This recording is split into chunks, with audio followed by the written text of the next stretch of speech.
Listener discretion advised. Fuck it, free speech, motherfucker! Podcast presents information based on theory and conjecture. Creator's purpose is to suggest some possible explanation, but not necessarily the only ones to the mysteries we will examine. Remember, everything that you hear from this podcast comes from sources on the internet, and remember, if it's on the internet, it should be taken with a grain of salt and judge it by your own discretion.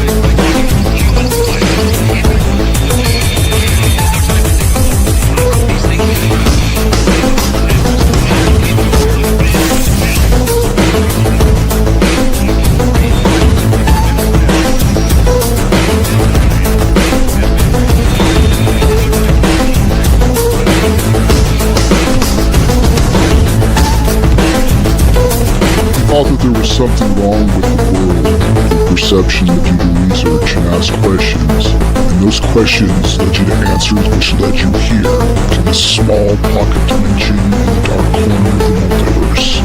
Welcome to the Of Dark Matters podcast, where we discuss topics of the occult, conspiracy, paranormal, and world news.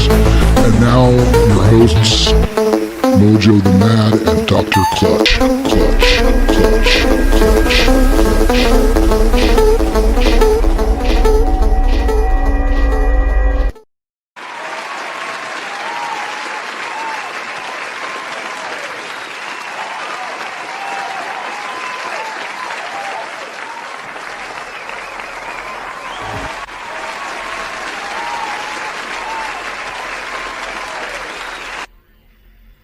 There we go. There is a fifth dimension beyond that which is known to man. It is a dimension as vast as space and as timeless as infinity. It is the middle ground between light and shadow, between science and superstition, between credible and journalism, and whatever the hell somebody just posted on x.com. Tonight, two travelers join us from a distant lands. From the mysterious southern continent of Australia comes SouthOzMan, podcaster, observer, and citizen of a nation where apparently every living creature is capable of killing you. And from the Netherlands comes Lawrence, a man of music, podcasts, and European civilization, who has made the questionable decision to spend part of his day with us. Gentlemen, welcome. You have entered Of Dark Matters, and unfortunately you have arrived at a particular strange time, because tonight the boundaries between politics, conspiracy, international diplomacy, mental illness, and absolute bullshit have become dangerously thin.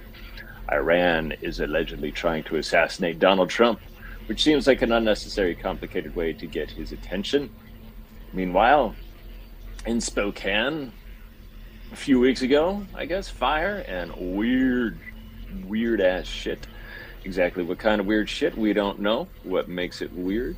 But while mankind remains distracted by the petty affairs of Earth, we have bothered to look upward toward the moon, because somewhere beneath that cold gray surface, the Lemurians may be watching.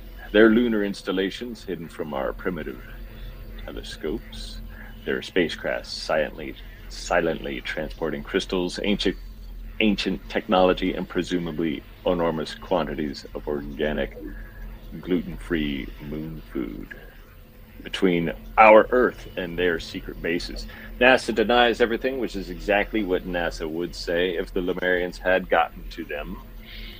Back on Earth, however, another ancient struggle continues. Trump has the gay with an H. Iran has the Strait. But who has the Strait? The Strait of Hormuz has become the world's most heavily armed maritime argument, with everybody insisting they control it, while enormous oil tankers quietly wonder if perhaps they should have taken a different route. Meanwhile, Schizo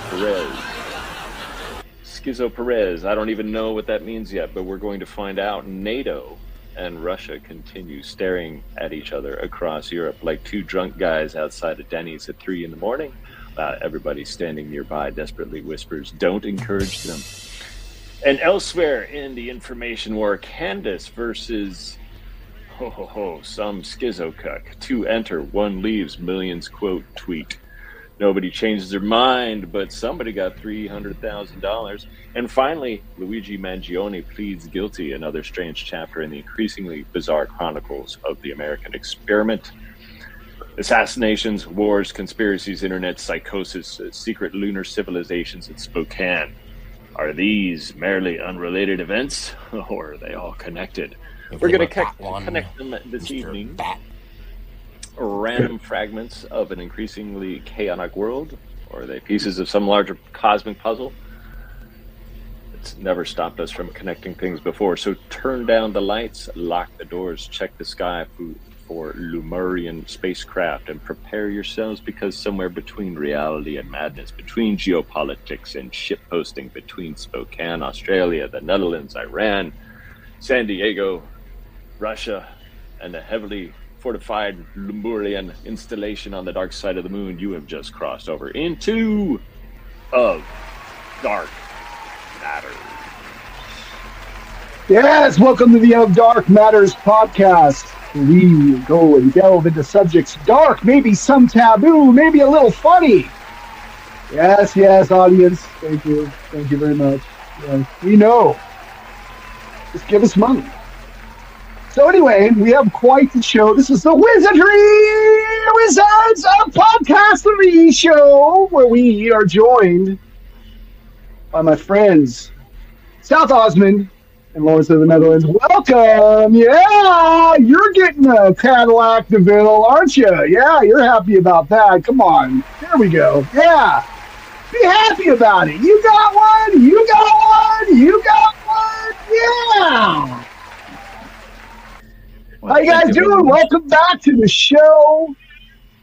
Our returning guest co-hosts, men that have been doing podcastery for some time. Have you not? Indeed. Yes. Indeed. Well, 5 years, Mr. Mojo. 5 years. 5 years. Yeah. SouthOzMan's been doing it for a while, right? Yeah, been going on for about close to 10 now, I think. Yeah, something like that. Yeah, he's a veteran of psychic wars. Indeed. That's right. So as we go a little deeper and we delve a little deeper, holy crap. Okay, I need you to trigger something for me real quick. If you could, Dr. Clutch, because we're having another assets deal. Oh my. Yeah, if you could trigger the assets, trigger how was your week, please. We're going to do a little segment where we recap how our week was. Alrighty, let me find it real quick. There we go. Where did it go? It's over in video assets.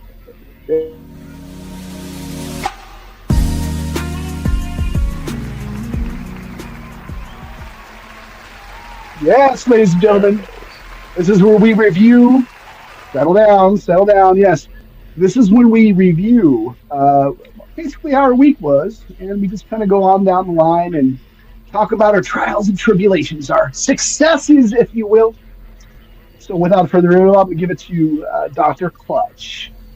There you go. Things are improving. So I am water skiing again, Last weekend, I reported that I was finally water skiing again. So I had for the month of August, our group session has began. So we water ski every Friday morning. And this last Friday, yesterday, usually I get like 2 runs in because it's a big group and you got to wait your turn and everything. And this last Friday, I got 4 runs in, which is pretty bitchin'. I was really happy. And like that really made my day. And I was getting some pro tips from our boat driver, who is the ace of water ski. And so it was cool to get some tips from him. And what else has been happening? And I've been working on putting the squeeze on the perpetrators who scammed me about 3 weekends ago. And it was very interesting. I did get a report. If you ever get scammed, there's a company called Zero Shadow that works with cryptocurrency. And what was interesting is they did actually find 2 endpoints where law enforcement could put the squeeze on some entities if they have the time, interest, and resources, but they probably won't. But it was interesting that there was usually sometimes there's nothing you can do, but in this case it was revealed to me that there was potential. I was like, well, that's kind of cool. So yeah, this last week's been pretty bitchin', I would say. How was your week? Who's next? Lawrence, how was your week? Well, a pretty good week, I've had a couple of job interviews. I went to the cinema. I went for a couple of drinks with an ex-colleague, and What'd you see? I saw this super lame movie, Supergirl. Which one? Was it a newer movie? It's now in the cinema. Supergirl. I don't know anything about it. I just thought, let me check it out, and it was pretty horrendous actually. It was horrendous. Yeah, it was. The effects in the movie were alright, but yeah, it was pretty lame. There was a 1984 version of Supergirl featuring Helen Slater, and really? It might be better or worse. 1984 already. Yeah, that was the first Supergirl movie. Oh wow! I thought it was a new thing. That's how much I know about it. Yeah, I like Supergirl because I like blondes in mini skirts that fly around. Yeah, true. But that was that lured me to it.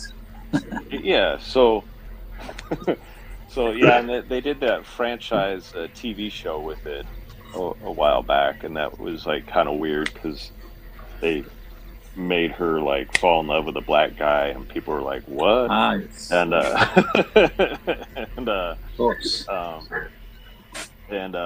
Let's see. So, yeah, things have been happening in as far as the Supergirl franchise, because I do think the people at DC Comics do recognize that blondes flying around in miniskirts is a great. Well, I'm going to tell you something right now.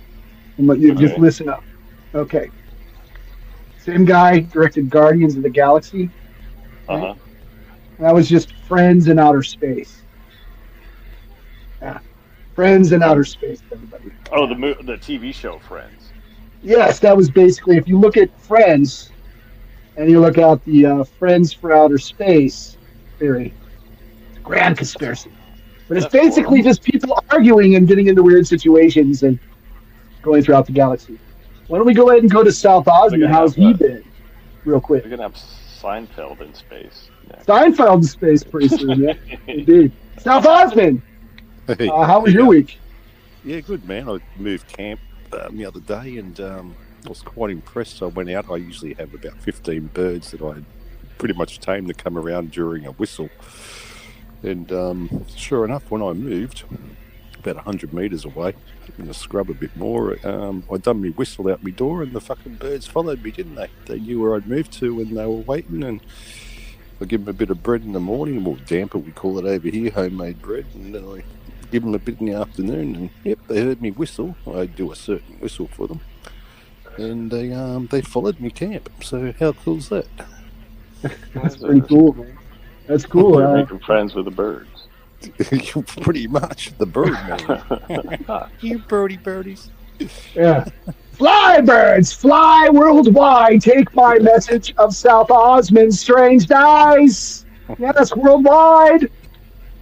Worldwide, I say. And how was your week, Mojo? From the river to the sea, MoJoE. From the river to the sea. From the river to the sea. My birdies will fly with me. That's right. Yes, little birdies speak words into my ears. A chirp, chirp, chirp. A pointy, pointy. Those birds with their sounds anointy. Indeed. Yes, so anointy, yes. So, my week has felt like I was stepping on landmines, especially after the issues we were having. And I just learned something right now. If I lose my assets, I have to leave and come back. I just found that out right now. So Well, for some reason they froze again.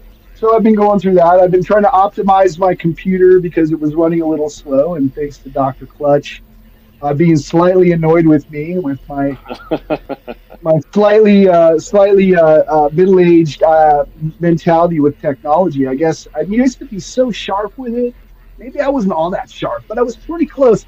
And like then I got to be like 53, and I'm like, huh? You mind helping me figure out how to get on to watch my stories on YouTube? You know, I mean, I don't know. So I took a break. I also figured out something about making AI creations, AI art. If you do too much of it, it's gonna mess with your mind. Yeah, Really? it's like What happens to your mind? 'Cause well, your brain, you go, something's going on with my brain. I can't figure stuff out. Yeah, pretty much like that. Yeah, a little bit of your brain pops out, you know, the ear, you know, and no, I mean, no, I mean, there's something like with watching videos, right? And everyone that's listening in, like, you know, like it causes some chemicals in your brain, right? To like do stuff, and I'm sure that's what AI art does too. And so I took a break. From I wasn't posting as many videos or trying to get stuff up this week. I mostly focused on promotion for this show, and you know, did a podcast. On top of that, we attempted to be on Colby Weber's show, both me and Clutch, but there was a tornado touchdown, and tornado touchdown. Bunch of stuff was happening. She had to get a new Wi-Fi. But I did go on Mike Honcho TikTok podcast last night for an interview with him and his friends, and that was fantastic, man. And we got a new friend and a watcher of the show, Mike Honcho. If you're out there listening in and watching the show or post-recording, I hope that you're enjoying this one. I thoroughly enjoyed myself on his show. I went against my rule. Like, normally I've been trying to stick to podcast around the same time we do our show. But I went in, he convinced me, and then I went, you know, I have to check it out with my partner and go, hey man, it's okay. Like, this is the only time we have available. If I do this, you know, we'll do it here. If that's okay, as long as things aren't thrown out like right on the spot, then I'm okay, you know. So I did a show, and it was good. It was a nice show. Got to meet some really nice people, and I was really happy about it. If those that are listening in want to check him out, he's got some good material on TikTok under Mike, MikeHoncho. All right, so let's get into our media assets really quick, and we're going to start doing a little segment we call Weird News, World News, where we talk about the topics. And this goes back to our roots, basically, because lately we've had a lot of interviews and not a lot of discussions about what's come up. And we got some interesting stories. I hope you enjoy it. I hope that you like it. And here we go. Here's some Weird News, World News. Welcome, ladies and gentlemen, to another edition of Weird News World News.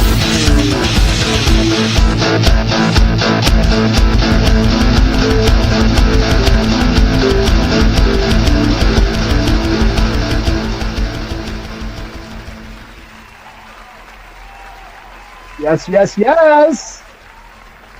So we have scoured the internet, the darkest corners of the multiverse. Calm down. To find you news that is kind of a strange, maybe some kind of earth grounding kind of thing going on here, but at least from our perspective, what's going on. And we're really honored also to have two veteran podcasters here with us tonight to go further in discussion with it. Without further ado, we'll give you to Dr. Clutch, and he'll take us into the first article. Yes, indeed. Yes. So this is the moon base that I was sort of alluding to in the introduction of the show. But yes, apparently some character named Boris E. Zilyav, along with Vladimir Hatukov and Sergei Pogvala. Yes, these are Ukrainian names. I think it's pronounced Sergei. Sergei. Yes. Sergey. Yes, Sergey. Got it. I don't want to mispronounce that ever. Don't want to. I bet you there's going to be lots of mispronunciations going on tonight. Yeah. Okay, yeah. So, so at the Ukraine's main astronomical observatory of National Academy of Sciences, the story is fairly interesting. So the viral attention is recent. The observations were made in September 2025, so a while back, and a series of papers and preprints appearing afterwards. So Zelyev's group says it used high-speed video through an Intez Alter M603 telescope in the Kyiv region, recording at 20 frames per second and then doing photometric image analysis. Their claims are kind of wild. They see Lemurians, they see Pleiadians, they see Archons. They report more than 20 anomalous objects around or apparently crossing the moon. In later work, they divide them into what they call atmospheric and continental UFOs. Unusual terminology meaning objects apparently stationary relative to the moon versus objects apparently traveling across the lunar surface.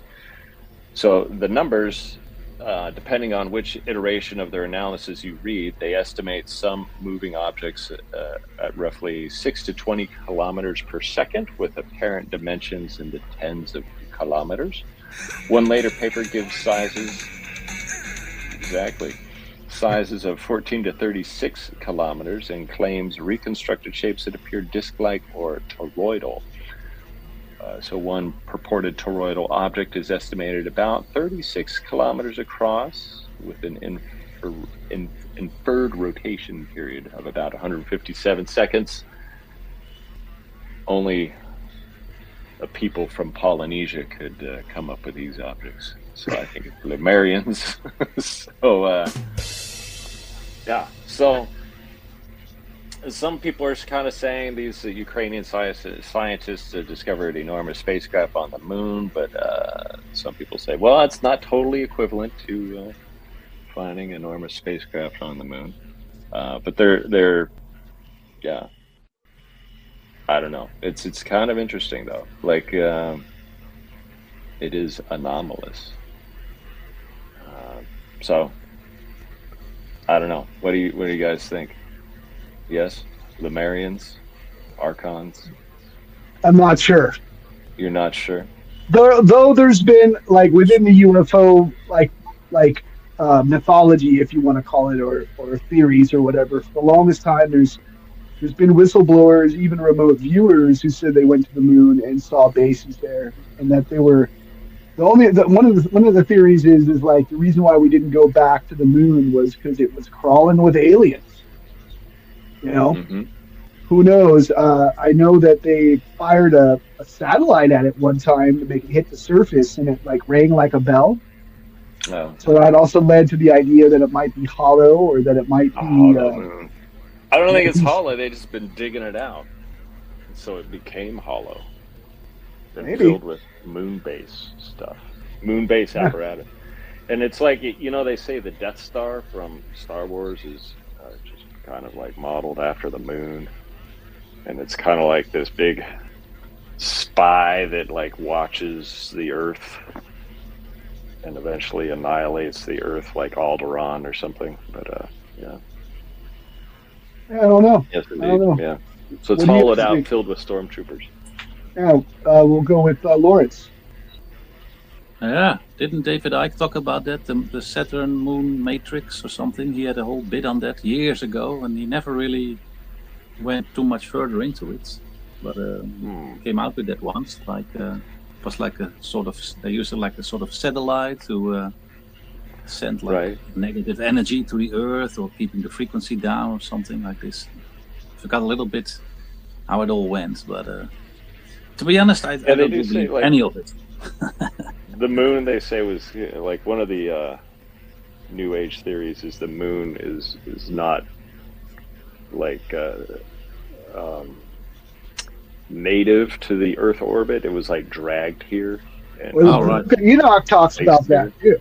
Yeah, the Book of Enoch talks about the moon just showed up. Yeah, I think the person that would know about that would be SouthOzMan. Is that in that book of Apocrypha? It's more in ancient cultures, but there's a lot of speculation about the timestamp of that, roughly around about not all that long ago, actually, going by the natives of the lands. It's still open to speculation because of where it was brought up and what time era, which was around about 4,000 BC that the moon come into 8,000 BC-ish, so not all that long ago. To me, it's a curious thing. I'm under the impression that it's an actual formation of a plasma. If you look at the craters and when a plasma cools down, it's pretty much looks like the same thing to me. And what Lawrence said about that's the light that they say to go to. It's the reincarnation cycle of the moon that brings us back, where in the Gnostics we've got to go through the other planetaries. I think Saturn is the last one, the rings of time, and then we go off onto monad, so to speak, out of this realm. And on the ringing of the moon itself could also the theory of a plasma, which could be hollow, and that's why the moon looks, as they say scientifically, that it looks like it's inside out, which to me would explain more than mining. And if the moon has come here, it would sort of make sense too, to another degree, because of all the craters that are on it. If it's facing Earth, well, you would think if it's facing Earth, in between Earth and the moon, the craters would come and hit us. So really, if you took the water away and looked at one side at least of the Earth, it should be identical to, I guess, the craters that are on the moon. But anyway, that sort of goes around a bit of a circle, pardon the pun. And then, and who knows? It's all open to speculation, really. I think it was a famous remote viewer, Ingo Swann, that said that he had gone to the moon, like, with his consciousness. He remote viewed it, and the aliens kicked him off. And, like, we watched a documentary when we were on Podbean, right? You recommended, it was a Darcy Weir documentary on how they train psychic spies and stuff like that. Didn't we watch that, Clint, not too long ago? And in that video, that documentary, I found it really interesting. It was almost like they had Ingo Swann on there, and he was channeling like an alien. It sounded like it was almost like speaking very fast, like very logically, like almost like a robot. That's what it sounded like to me. But there was a clip in that film. Do you remember the name of that film? The Psychic Spies film? Yeah, that's the one. Yeah. Is it just called Psychic Spies? I think that's what it's called, Psychic Spies. Yeah. Dealing with the whole remote viewing program and all that stuff. So, yeah, I don't know. Yeah. I mean, go ahead. Did you know in certain African mythology, there's a belief that Earth originally did not have the moon, and humans, specifically women, therefore did not originally experience menstrual reproductive cycles in its present form. And so when the moon appeared or was placed into Earth's orbit, women's biology became synchronized with its approximately monthly rhythm. That could also tie in with the rising of the sea up around about 30 meters with the pulling of the gravitational pull that the moon has the effect on Earth. The other thing with the moon too, if you're in the shade, it's actually warmer than standing out with the moon reflection. So it resonates some sort of coldness as well, which is interesting. So it resonates coldness, or so it? Yeah, it's actually warmer in the shade of the moon than actually standing in the moon shade, than standing in the moonlight. So the moon is actually resonating a cold spectrum, not a reflection of heat from the sun, so to speak. More of it's resonating its own light, so to speak, or its own. So if you are temperature cold at night, you won't warm up under the moonlight. No, get in the shade. You have to get in the shade. It's like the yin and yang of the sun. That correct. Yeah, because that's interesting. Well, it's been apparently on their little scale things. It's apparently true. So yeah. So you're warmer in the dark than you are in the moonlight. Yeah. So what do you think? Are there aliens on the moon, or is it us? It's just there seems to be some sort of connection with using UFOs and aliens to like elites and their technologies and super like secret space program type stuff. What do you guys think about that? Is it more possible? Yeah, I think so. Well, I remember there was one comment from an astronaut or astronauts that were told to get off there when they went there. They were warned. I don't know if anyone's heard that recording. And they talk about we're not here alone, things like that. If they went there, of course. But it's virtually it's virtually saying that when they got there, they were told to piss off, don't come back, pretty much. Talking about the Apollo missions, right? Like the story of the first landing on the moon, and they had switched to a medical channel, right, thinking that it was private, but people with ham radio operators were picking up on the signal, and they were talking as if they saw this, like admitted it. And then recently, with one of the UFO dumps, they just recently admitted that was a true transmission. So, was it the Archons, Draconians, or the Greys that told them to piss off, or a combination of all three? I don't know. Or reptilian? I couldn't tell you. Man. I don't know. I just like to say things that include Archons and Draconians. So. Oh, okay. Yeah. Don't forget the Palladians. Don't leave Uncle Palladian out of it. Well, the Palladians are supposed to be the good guys. So, like, Palladians and Lemurians are supposed to be good guys, and Archons and Draconians are bad guys. Jeez. Yeah. I like the Nordics. They look pretty cool. Well, and the Nordics are supposed to be Pleiadian. That's right. They're like the Palladians. That's right. Yeah. Well, do you want to head on to the next topic? The next topic, yes. We'll keep it spacey, and we're going to talk about the jellyfish on Mars. Yes. Interesting image anomaly, but it's not exactly recent. So let's bring up this photo here. That is the photo, yes. So it's already up. So NASA's Curiosity rover took the image, this image, on August 20th, 2023. And this has been blowing up online in the last couple of days in August. And people started recirculating larger versions of this. So it used to be like kind of this rock kind of looks like Bigfoot. And now it's like this rock kind of looks like a jellyfish. So the anomaly appears very dark, rough, a bulbous object with two or more thin appendage-looking structures beneath it. Hence, this is why people are calling it the Martian jellyfish. So there's an important correction floating around online. This was from Curiosity, not Perseverance in terms of rovers. And they say this matters because some people propose that it might be the Ingenuity helicopter. So Ingenuity operated alongside Perseverance many thousands of kilometers away from Curiosity. So that explanation doesn't quite work. So this is a particularly weird part. People examining the NASA image have noticed that the upper portion is extraordinarily dark, essentially clipped black, while the dangling portions have a softer gray appearance. So this generated a bunch of arguments about whether or not we're seeing an actual three-dimensional object or a corrupted image data or data image. So this leads to what the following possibilities. So this could be a missing corrupted image data or camera artifact. This could be something extremely close to the camera. This could be a real distant object phenomenon.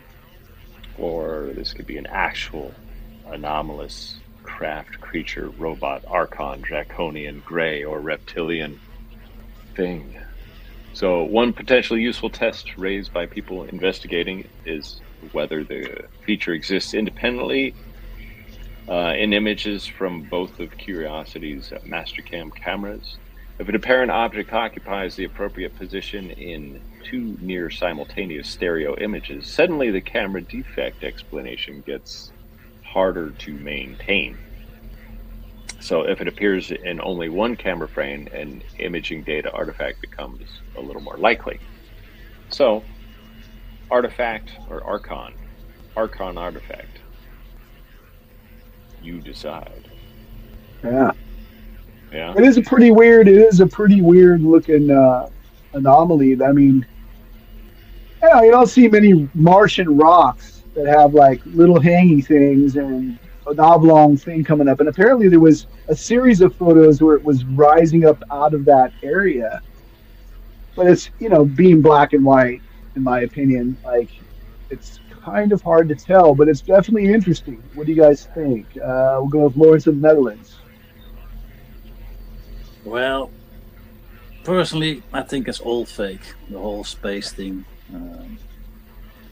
All fake. How do we know about these pictures? It could be anywhere, really. Like, I think it's just distraction. I mean, is there also what in ancient times, is there any culture been interested in going to the moon or something like this? Do we know of this? Is there anybody who was really interested in space travel?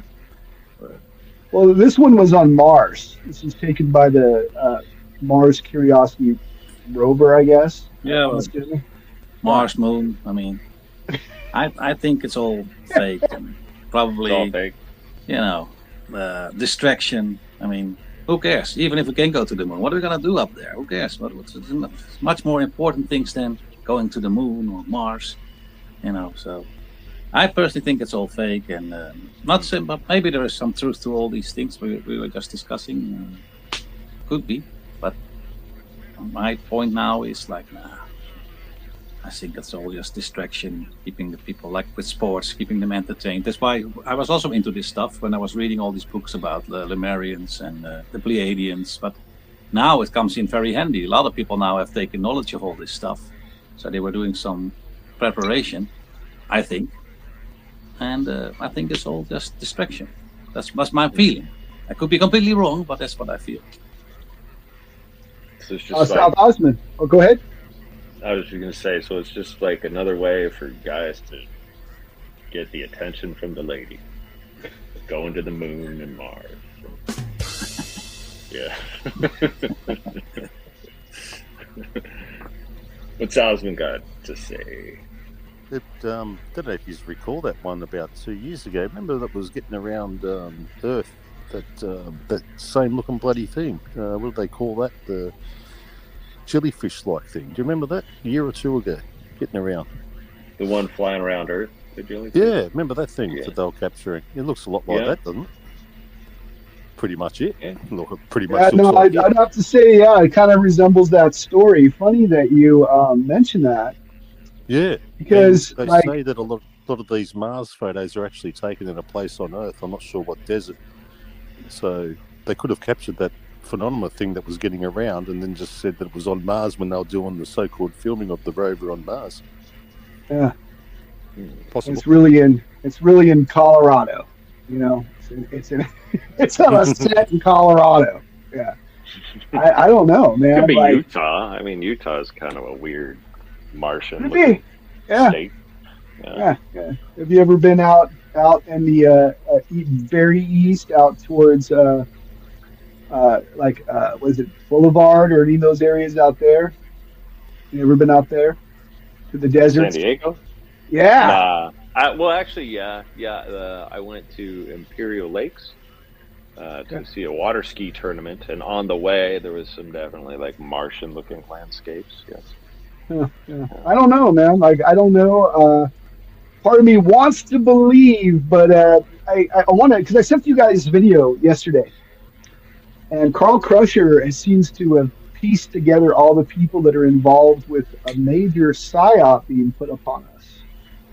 So when it comes to this UFO stuff, all of these people kind of got together, and if you guys get a chance to watch it, probably didn't watch it, but I did. I watched the whole thing. And it ties Michael Aquino with his brother-in-law, who was really involved with UFOs for a while.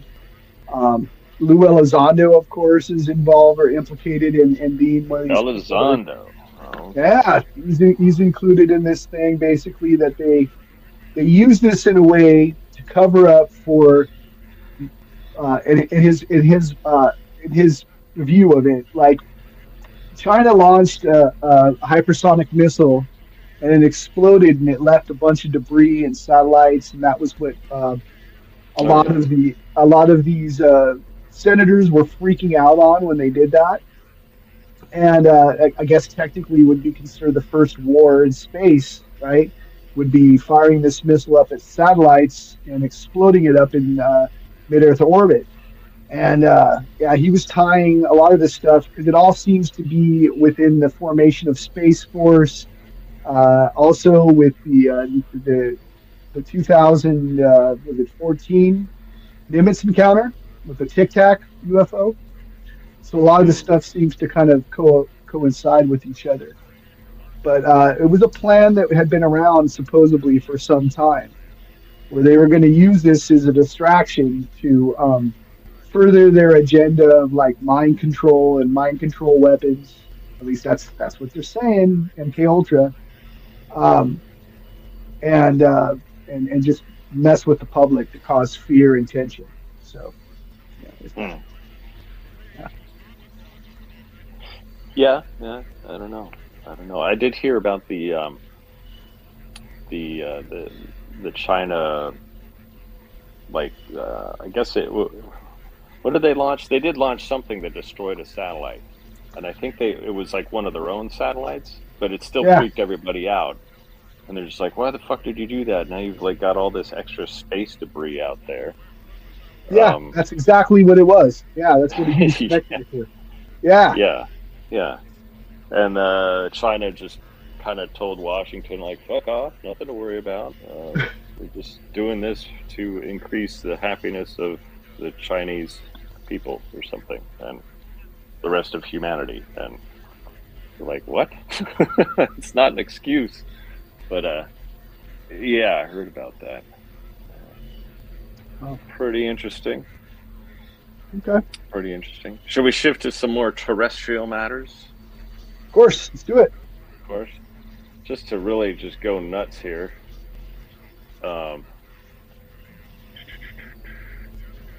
Let's see. I can't seem to add this character to the stage. Let me try that again. All right, I'll take this. Yeah, there we go. Okay, there we go. Yeah. Okay. The good old Perez Hilton. This guy joined a death metal band recently, or a shock rock band, and decided to get promotion on TikTok by covering himself in his own blood using razors and what have you. I'm just kind of going completely nuts, and apparently the armchair psychological theory on this is karma for just being kind of a hater of female celebrities, and also maybe, you know, the physiognomy. I guess physiognomy, if you don't know what that word means, it's like the study of faces, and you can see a lot or read a lot into somebody's face. So physiognomy might be real in that other photo that MoJoE just posted, where he's pointing at his teeth. But yes, faces like these, when somebody goes crazy, can we be very surprised? I don't know. But yeah, he so I guess he did all this performance art on TikTok, and TikTok like had to like shut it down, and he was I guess he was like sort of suicidal, or just, I don't know, the whole self-harm thing is sort of related to suicidal ideation and what have you. But yeah, so TikTok was like, wait a minute, this isn't suitable for our viewers, so they shut it down. And then he was later hospitalized, and a lot of people online are just like, you know, he got what's coming to him, and then other people are like, oh no, we gotta, like, you know, be humanitarian about this, and like, you know, you wouldn't want to wish this kind of mental state on anybody. But I kind of think, you know, he got his name because the main lead female celebrity he would attack was Paris Hilton, and so he called himself Perez Hilton, and he would just like upload pictures of Paris Hilton or any kind of female celebrity, whether it was like Britney Spears or Katy Perry or Taylor Momsen or just any woman that was like somebody that people found attractive. He would just like post unflattering pictures of them on his website and kind of deface them. And he was also like getting upskirt shots and like which is like, you know, you shouldn't like be doing that. Apparently this Perez is homosexual, and so I think some people were kind of giving him a pass on this creepy behavior because he was like, oh, he's gay, so this is like, you know, it's not like real creepiness because he's gay. I don't know like what the justification really is, but or how they rationalize that, but yeah, he did that for years, and it was pissing a lot of these celebrities off. And then finally he freaked out. Other things, part of this freak out is he kept saying, he got all religious about it and was saying he found Jesus and whatnot. And so of course, you know, that just makes it, you know, when you find Jesus, you know, it just makes it even weirder. So yeah. Yeah. Yep. So who knows? This poor man. Where did he find him? At some gay bar or something, did he? Yeah, people hallucinate Jesus like more than you know. I think if we could sum it up that overall the guy's batshit crazy. There you go. Yeah, I think he's batshit crazy. Yeah. That's my diagnosis. I mean, yeah. It's pretty insane to just start cutting yourself, like, you know, like, you know, you burn your hand on the stove and that shit hurts, you know, like. He's a slow learner, mate. Yeah, if you like puncture his like liver or something, like he did like cuts all over himself, like deep. Yeah, it's like bloody pictures of him. He looks like a death metal album cover. Like it's pretty. Like if you look for it, I mean. I don't think we should post it here to give it more attention, but it is Googleable as far as like just look for bloody Perez and you're like, oh, that looks like a Hebrew ritual or something. I don't know. It's a wrestling maneuver. Remember, some of them used to cut themselves on the forehead so they could bleed to make it look more dramatic. He's been watching so many wrestling. Yeah, man, shit, yeah. Wow. Yeah, they deliberately cut themselves across the forehead so that they bleed and make it look more dramatic. Like WWF and WWE was Really? Yeah, man.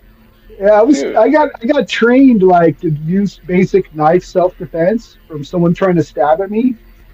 And I got a story about G. Gordon Liddy, who used to work for Richard Nixon, and he got sent to prison. He wrote a book, right? And he said where's the best place to like slice somebody? And his response was the forehead because they'll bleed like a stuffed pig. Yeah. Good nasty. The forehead. Yeah. Ugh. Yeah. It's also like psychological in some way. Like when you do that, like when people start to see blood, they start to freak out. So it's like usually. Funny you mentioned that, Oz, right? Yeah, you got to do it crossways, not up and down. See, if you do it crossways, it looks like a frown mark. There's a method to their madness. Yeah, yes. Turn that frown upside down. Yeah. Turn that. I don't know. I mean, it's weird. I mean, it definitely goes along the lines of weird news, world news. And here at the Of Dark Matters podcast, we're not going to just steer you right. We're going to steer you wrong. So. Steer you to the Lemurians. Yeah, to the Lemurians. Yes. Yeah. So you still have that picture of the Lemurian that you made? Oh, you want to post that up? Yeah, I have a. Lemurian. Let me see if I can. While we have some time, because we're going to be taking a little break, and we're going to be listening to the AI stylings of Dr. Clutch and his anthem, Lemurian Moonbase, which will be debuting here on the show. Yeah.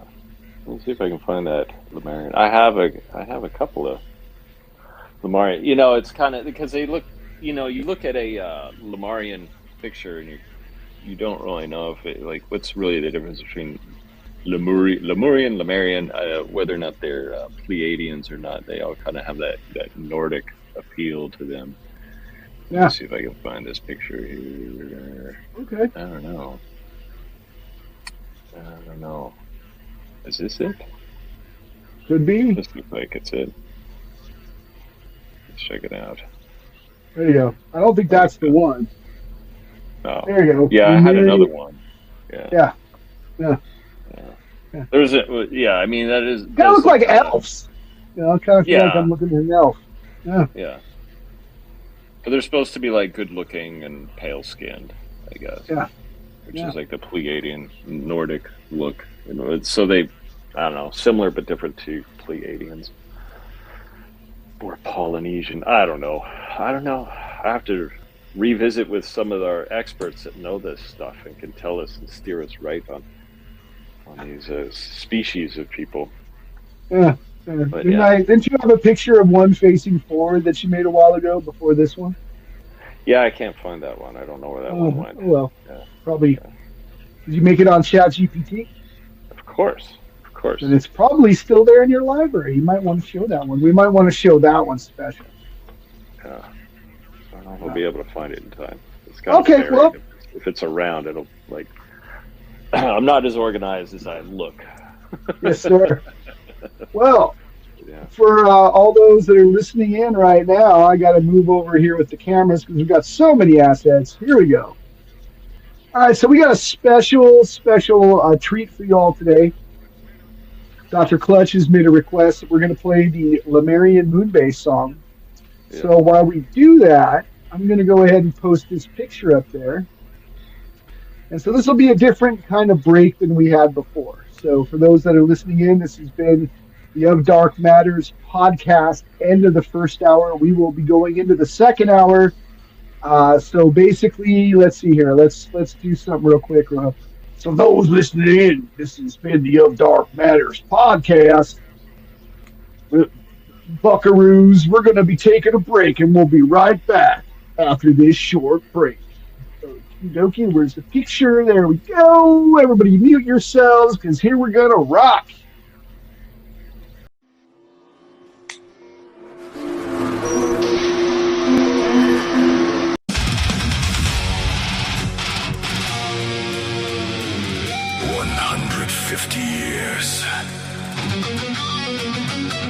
Beneath the lunar stone, no flag, no signal.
flights are weak, silent vessels no one sees. Just up to the lunar poles, carrying supplies and souls. Gardens underneath the ground, crystal towers without a sound. Hangars carved in lava stone, building worlds we've never known. And somewhere underneath that sphere, there's probably be a bowling league up there.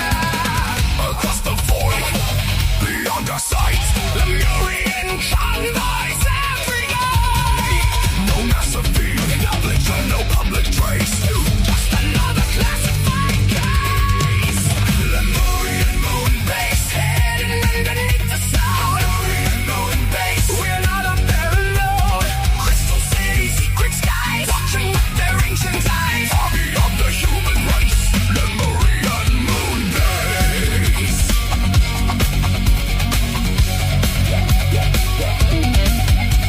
But they are not alone. Grey eyes watching draconian fire. Archons moving through dimensions higher. Guardian signals cross the black, and something's coming. Something's coming. Something's coming. The Lemurians are fighting back.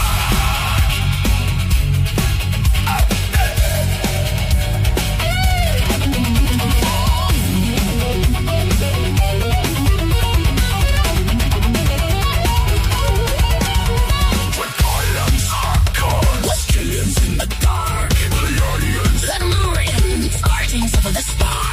A war without a battlefield, no weapon consciousness can wield beneath the surface of his fight. The moon has become a city state.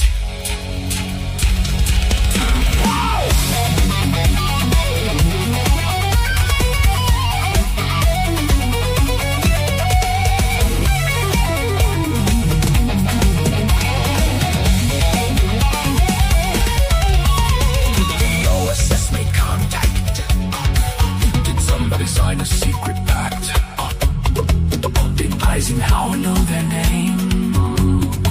Was greater only half the game? Three-letter agencies close the door, classify what came before, bury every lunar file. Program 6, ISIL 45. Maybe Washington made a deal, maybe Bombardier asked. Memorial simply said, we were here first. Lemurian moon base, hidden underneath the stone. Lemurian moon base, we're not up there alone. Anti-gravity, crystal lights, silent fighters in the night. Defenders of the human race. Lemurian moon base. Lemurian moon base. Lemurian moon base. Moon base. No, moon base. Symptoms. Moon base. The press release. Moon base. We cannot prove that they exist. We cannot prove the moon is theirs. We cannot prove the CIA has Lemurians in its contacts list. We don't know where the entrance lies. We don't know what crosses our skies. We don't know what they're fighting for. We don't know what's behind that door. But 2 centuries of mystery have brought us face to face with one unavoidable conclusion. Also, the Lemurians have a moon base. Lemurian moon base. Beneath the ancient lunar star. Lemurian moon base. We are not up there alone. From Shasta's halls to lunar skies, crystal civilization flies. Guardians lost in time and space. Lemurian moon base. Lemurian moon base. Lemurian moon base.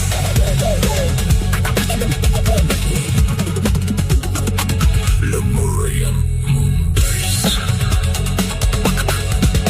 Can we visit? No. Probably. Not 150 years beneath the lunar stone. No flag, no signal. Before the rocket split the sky, before Apollo learned to fly, before Apollo learned to fly.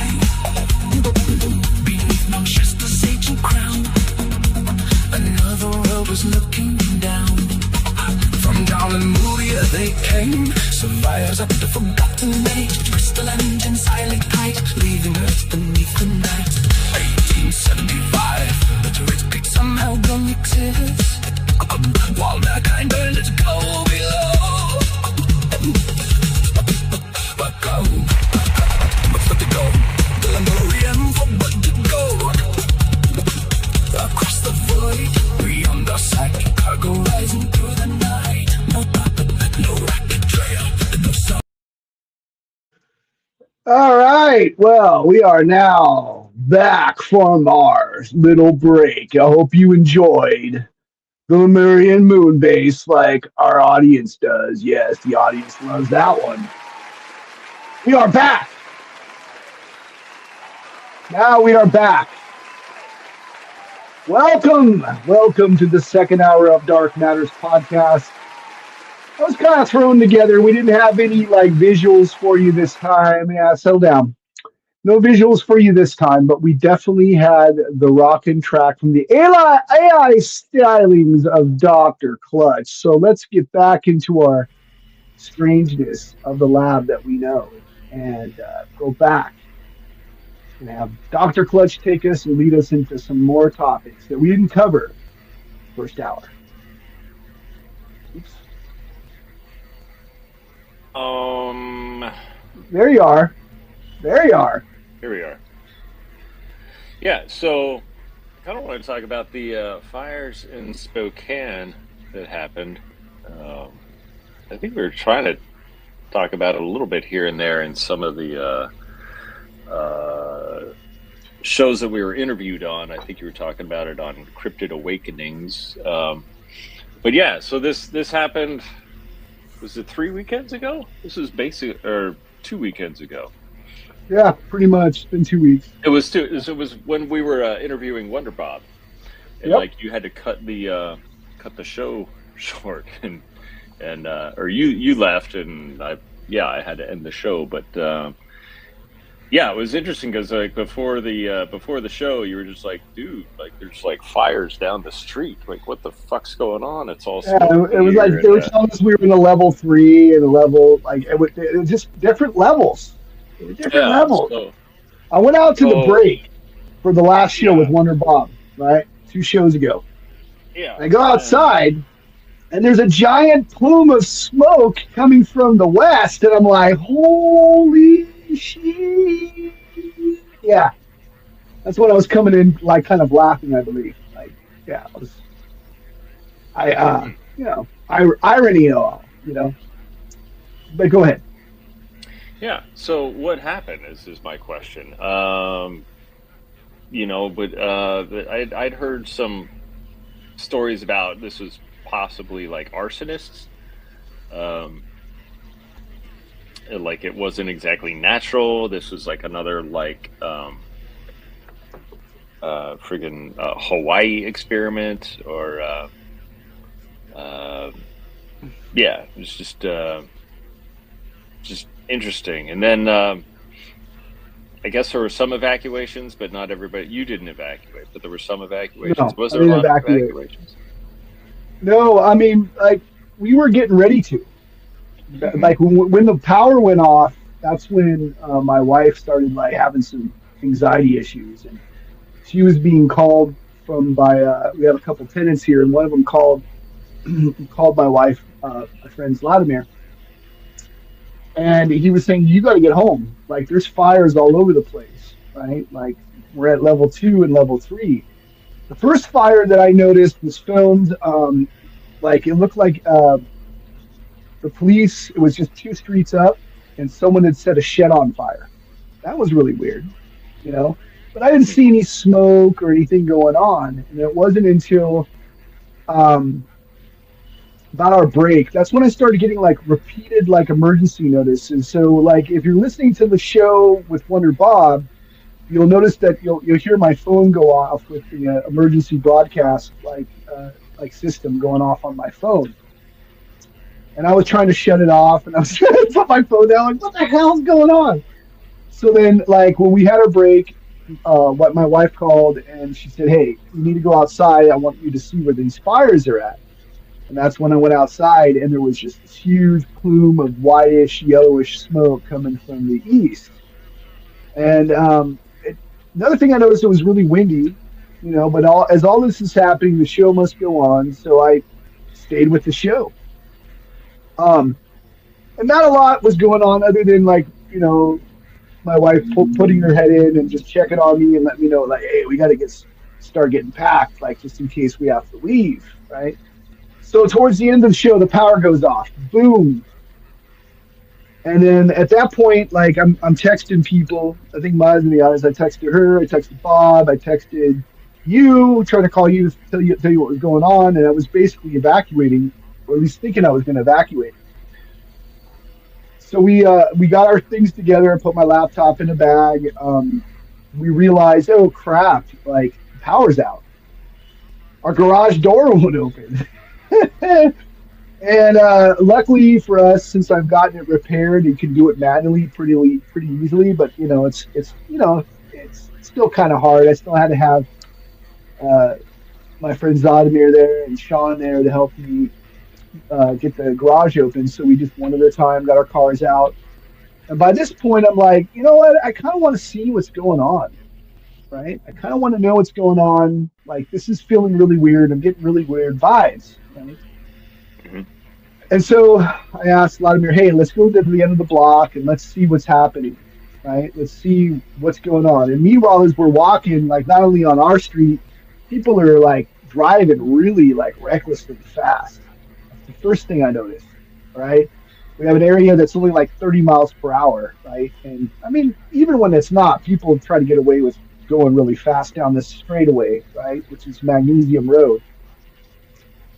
And as we're turning the corner, people are just, you could tell they're freaking out. There's no lights going on, right? Like, as far as stoplights, the power had been completely turned off. And in that process, people were failing to care about the normal things that hold us together in society, you know. At this point, I'm getting flashbacks of, like, when I worked at Walmart during the pandemic, right? The start of it, when everyone caught the news that there was going to be this pandemic, there's COVID-19's on the way, you know. Mm-hmm. That's the similar feeling I got. Apparently there was like 18 accidents that day with people not paying attention. So at this point I'm walking down, it's really windy, and on the way there, Vladimir makes a comment saying, you know, it's really weird that this is happening, and they sent an alert to not start any fires because it's going to be a windy day, like the day before. I'm like, that's weird. That's really strange, right? And then I started remembering that the state of Washington is out of money. They spent way too much money. It's like in the same boat as California. So conspiratorial. This is where it gets conspiratorial. This is me just putting my mind together. But it felt like an event, right? Like a serious event. I mean, you literally had smoke on one end and smoke on the other end, okay? And it's really windy, so just kind of convenient, right? So when I was thinking about the state of Washington being out of money, that we're in a deficit, you know, I'm like, so how do you get federal funds? You start a fire and you create a state of emergency. I mean, they did it in California and almost let everything kind of dry up and not clean it up almost on purpose. I mean, that's what it seemed to, at least under Gavin Newsom, right? But, I mean, there's no proof of that, right? So I go home, and I'm noticing this is all freaked out. I'm like, this is an event, man. I'm like, this is some bullshit. Meanwhile, there's cop cars. You can hear, like, sirens in every location. Just like, when we went down the street, we could see cop cars going down into the vicinity of the area where there was a fire, which is, I believe there was the Auburn fire. There was also a fire on, like, the Colville Indian Reservation. All these different fires. And as we got home, this is when, like, things started getting weird. Because my wife was freaking out. She had a lot of anxiety about this. She wanted to leave. She was, like, not wanting to be there. She was the wind is blowing. I'm like, keep telling her, like, this is what they want. They want you to be afraid. If you went outside and saw what I saw just a few minutes ago, these people were in panic mode. Like I said, COVID vibes, people freaking out. Like, I saw people like fight over bread at Walmart, like during COVID, like the first day of it, when it got announced. Like, I mean, they let everyone buy everything at Walmart. And so we go back. I'm like, no, man, if you want to drive around, we can go and drive around. You can take some pictures. She likes to take pictures. And I'm like, she's still kind of freaking out, but we wanted to go see like where it was and what directions and how close it was. And she was afraid that if it got too windy, it was gonna like hit in our direction, because we're surrounded by pine trees, right? It's everywhere, and it's been dry. We're in an El Nino. We're in kind of a drought up here in Washington State. It's dry, right? And she's afraid. So we go over to Winco, which is up the street from us. That's a grocery store. It's a lot like Food for Less or whatever, one of those kind of grocery stores that people have something that's like that in their towns. Food for Less. Yeah. And basically that's all closed up, right? We go over to Walmart and that's still open. Like, people are still going and buying stuff and coming in and out, right? We drive around and there's kids still playing in the park and their families are with them while they're doing it. That's when I noticed that there were people that were like looking around to see who's leaving, right? And I told my wife, I'm like, we're not leaving. Like, this is what they all want us to do. They want us to flee like lemons off the side of a cliff, and that's why you're feeling this fear and chaos and panic. Let's just go home. We're safer when we're home. We're indoors. We'll just do it like this. We'll be ready when we need to go. And at that point, I started thinking about, like, maybe we need tents. If we're not going to find any hotels or motels that are open while everyone's freaking out. Everyone that did that were the ones that were panicking to begin with, right? So we turn on the news. As soon as the power comes back on, we find the local news over here, and like the local news is just filled with photo ops, right? It's all photo ops. It's like a big address with the local mayor and like all the people that are involved that are responding, and it goes back to Bob Ferguson, and Bob Ferguson is bringing his pronoun people up. And, they're it's got to be on there. So they show that. I mean, and then it's just like it starts to feel more and more like a big show. And then there's showing of people that have been evacuated, like people from old folks' homes in wheelchairs, and of course there's this photo op with them. But then it starts getting weird, because then they're starting to get reports. My partner was paying attention to Spokane News. This guy on Spokane News apparently has an emergency radio, and he reports on things that are happening in Spokane based on that emergency radio. He has some sort of radio system where you can tune in to like what's going on with police or any sort of emergency thing or anything that's going on, right? And so he'll report on it for those who want to tune in. And we started seeing videos of people that looked like homeless people that were setting like trash cans on fire. And there was a video of that. And then there was a video of a guy who runs into a field and sets a fire, right? And then there was reports where people went to certain locations where they had reported a guy on a bike who set a fire and like took off. Or that there was like just random stuff, like vehicle fires, like in random locations, and then fires starting up in like little places here and there in Spokane. On top of what we saw. So we just saw plumes of smoke as it got dark. And the next day, it was just smoky, smoggy, but no major fires coming from the east or west. Like it almost had been put out. And what was really weird, okay, was it was hot and windy, I guess maybe not too hot, but warmish that day. And then the next day there was such a temperature drop. It went down to like 60 or even like a little bit below that degrees. So it was a cold day. Eventually it got back up to 70 degrees.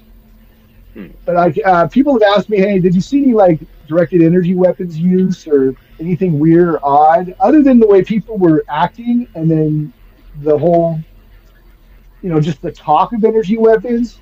That was weird. But let me tell you what I really saw like the first day. First day, there's all these pictures of fires and houses, right? Very little news coverage of what was going on until later on, and that was like kind of a fart, right? Like basically, they're standing next to a tree that's the only tree that's burning there, right? And it's at night. They're like, "Oh yeah, there's a fire going on." And then like the Facebook news feed, right, was basically like pray for Spokane, and these pictures as my wife started looking at what the fires were and analyzing them, and it was from Oregon. These weren't even fires in Spokane. So there's this massive campaign, like, don't talk about conspiracy theories, I don't want to hear it, type stuff, right? Two days later, when they started to find out that our county commissioner basically did a sort of an underhanded backdoor deal with these AI data center people in one of the areas where people had lost their homes. And it starts to give Lahaina vibes in the fact that they were trying to buy out those homes and nobody wanted to sell, and then hence a fire shows up, right? And then the next day or 2 days later, almost 2 days later, the algorithm changes on Facebook from pray for Spokane or I don't want to hear about conspiracy theories to like full on nonstop talking about directed energy weapons and showing pictures of like, oh, here's a metal box that was melted, but the Amazon package is in there.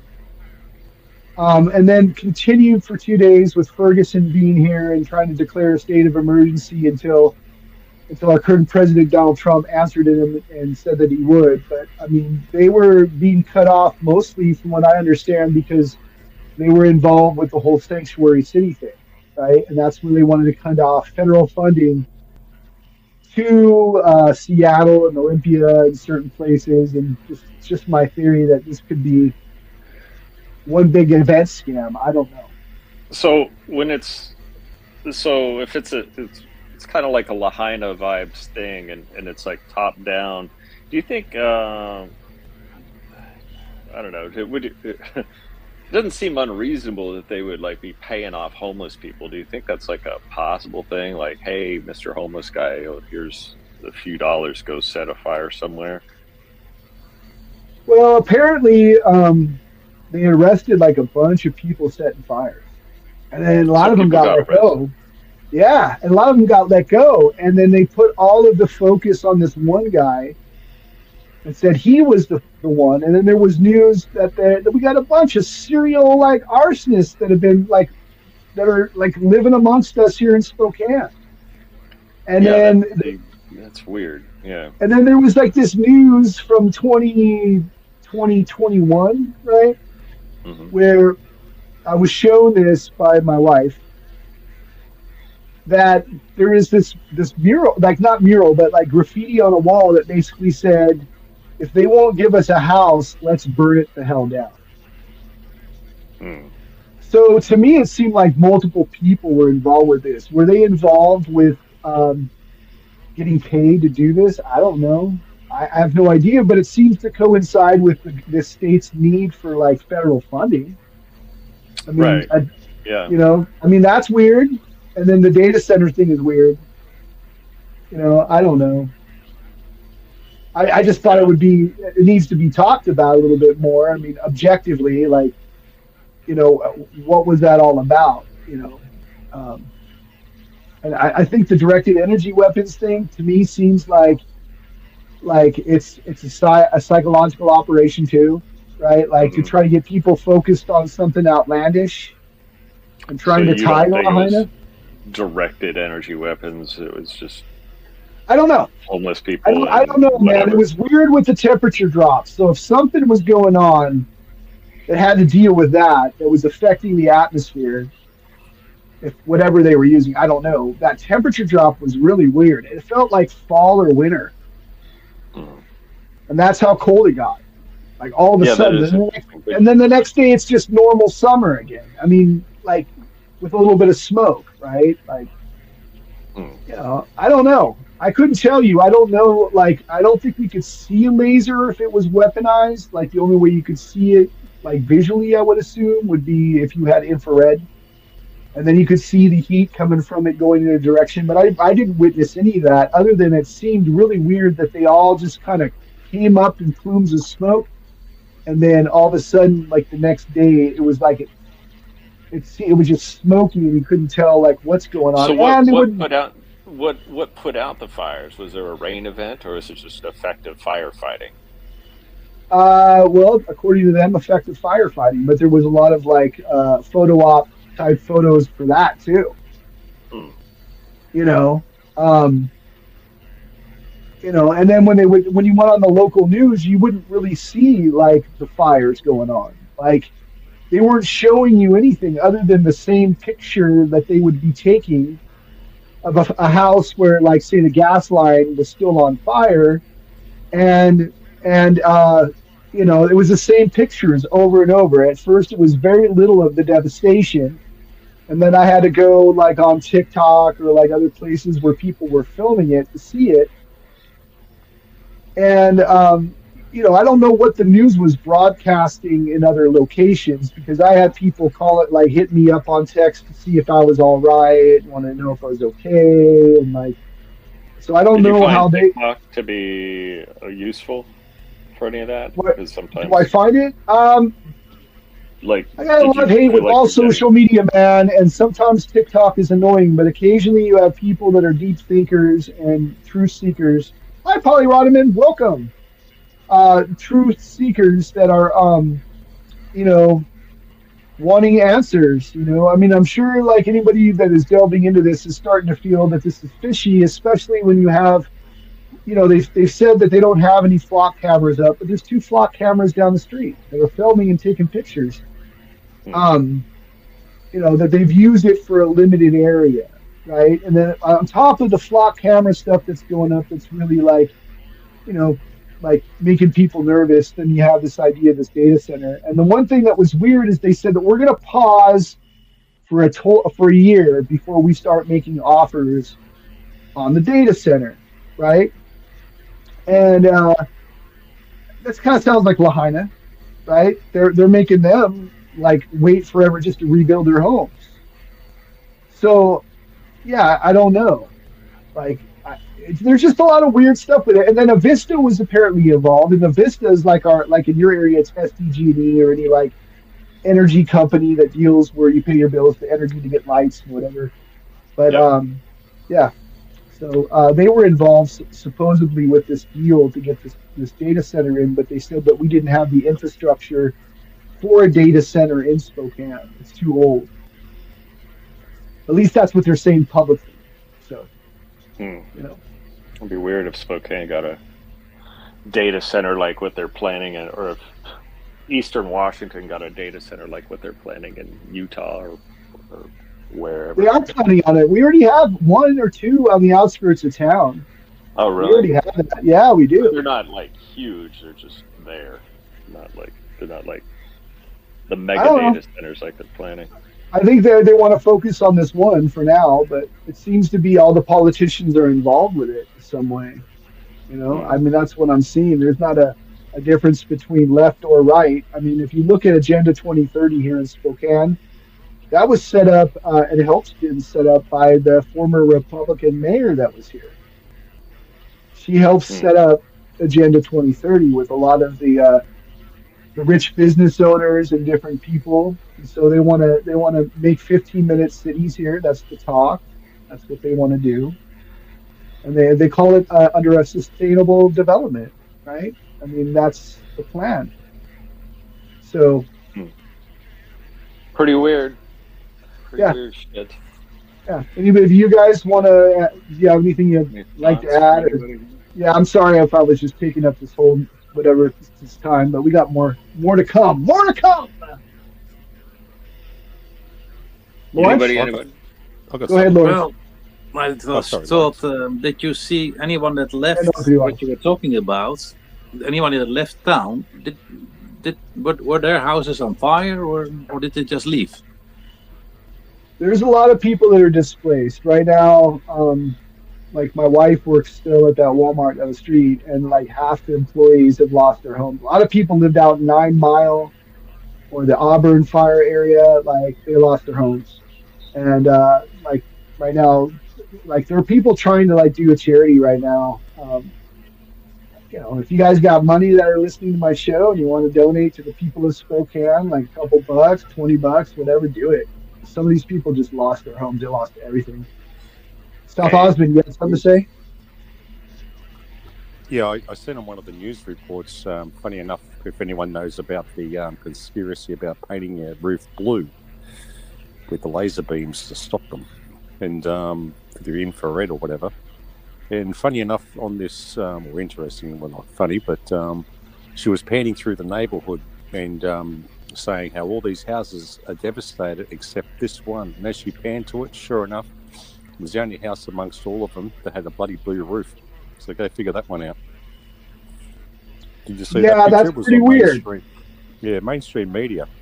For those into the blue roof conspiracy hole, they probably would have picked up on that one pretty much straight away. But I found that very interesting that, and there's only this one house, and as soon as they went to it, I thought, blue roof?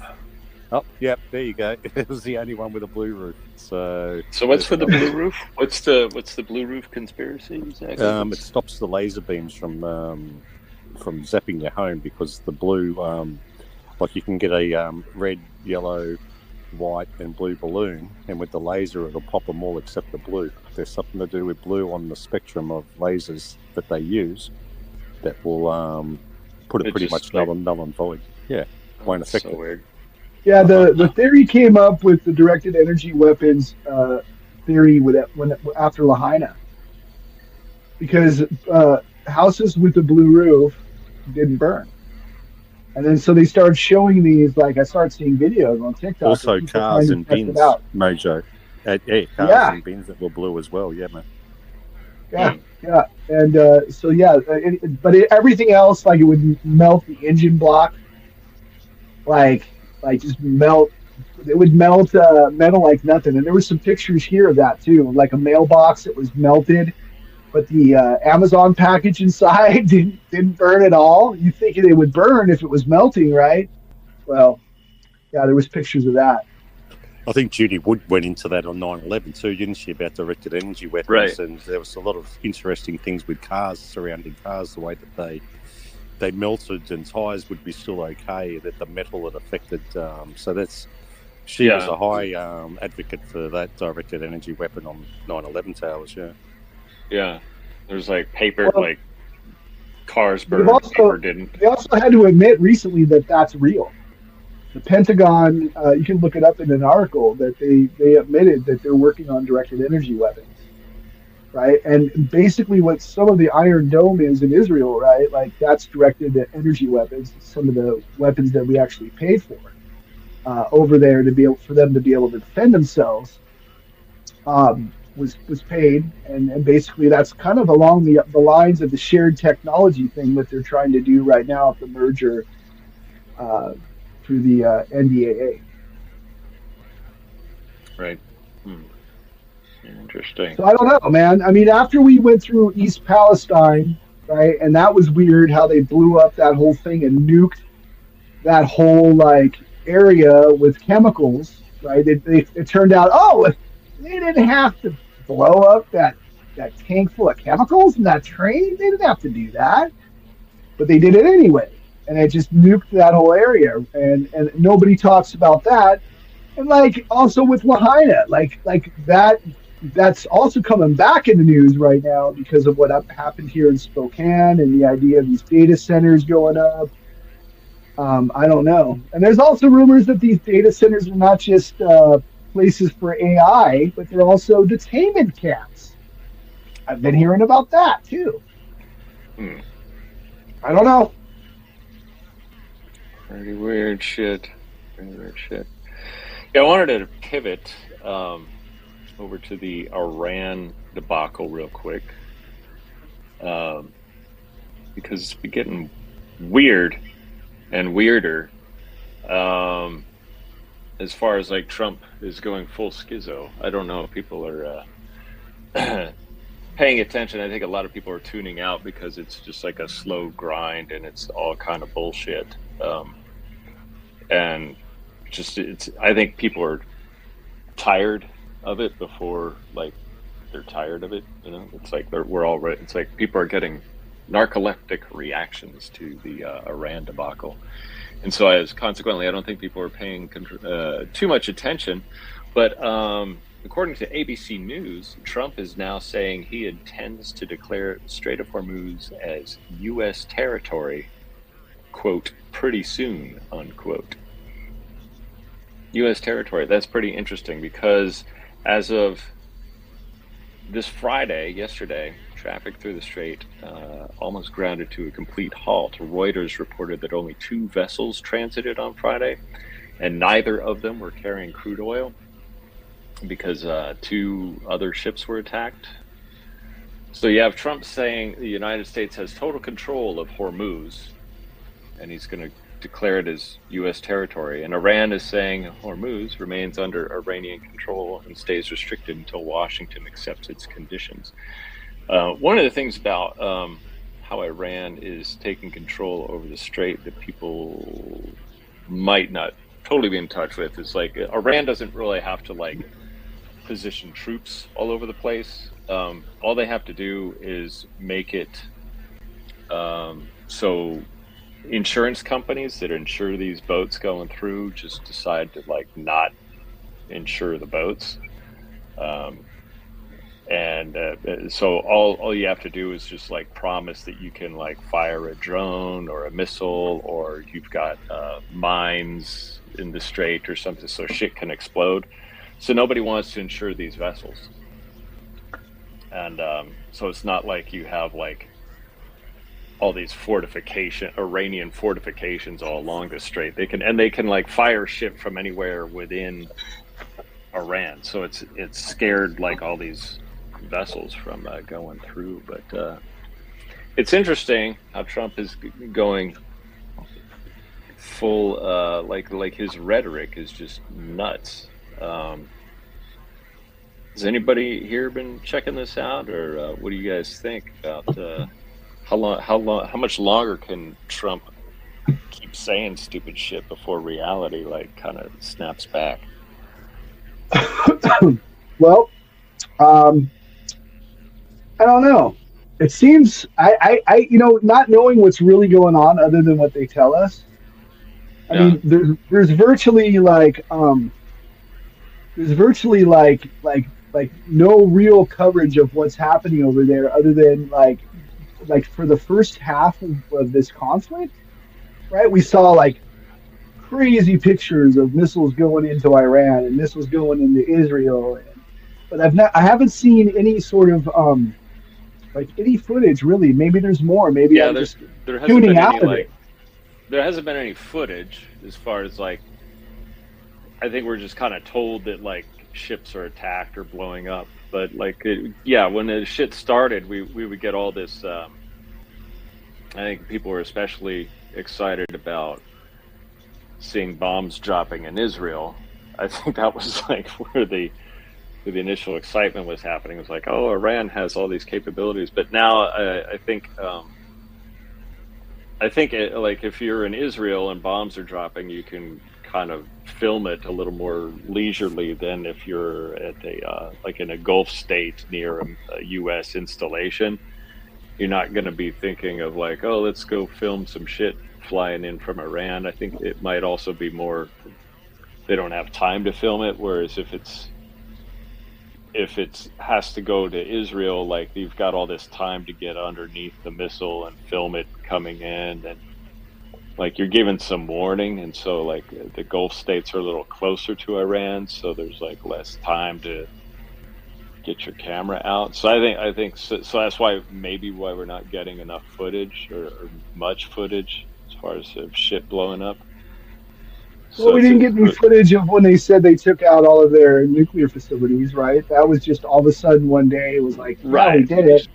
Yeah, and then there was like overhead photos, but we don't know what they used, what they did. And virtual kind of a media blackout on this thing, right? It's like watching baseball statistics and not the baseball game.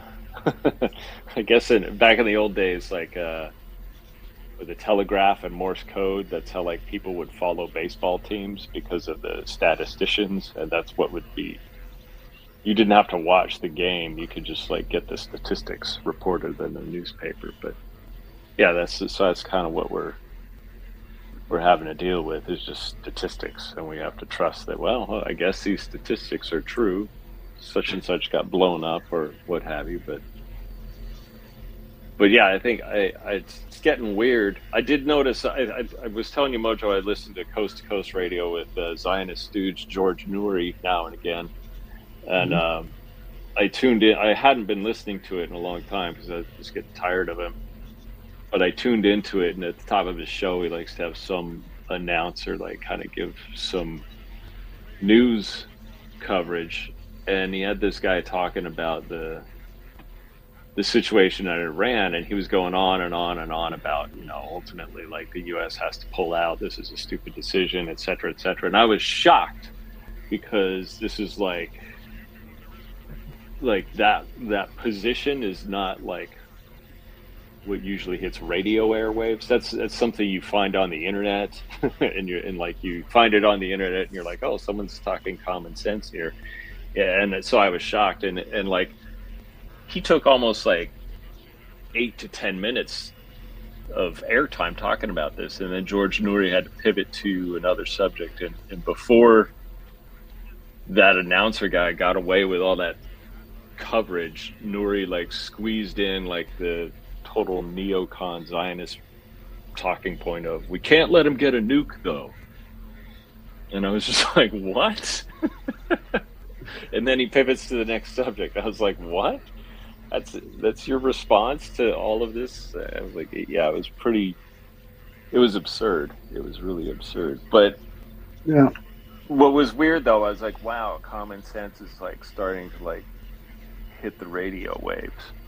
Which is like, radio waves are dominated by, neocon talking points. Like, you're usually, like, that stuff is like almost forbidden to get onto like radio. And I was like, wow, so if it's on radio, like, did they get a new producer or something? Or yeah, I don't know.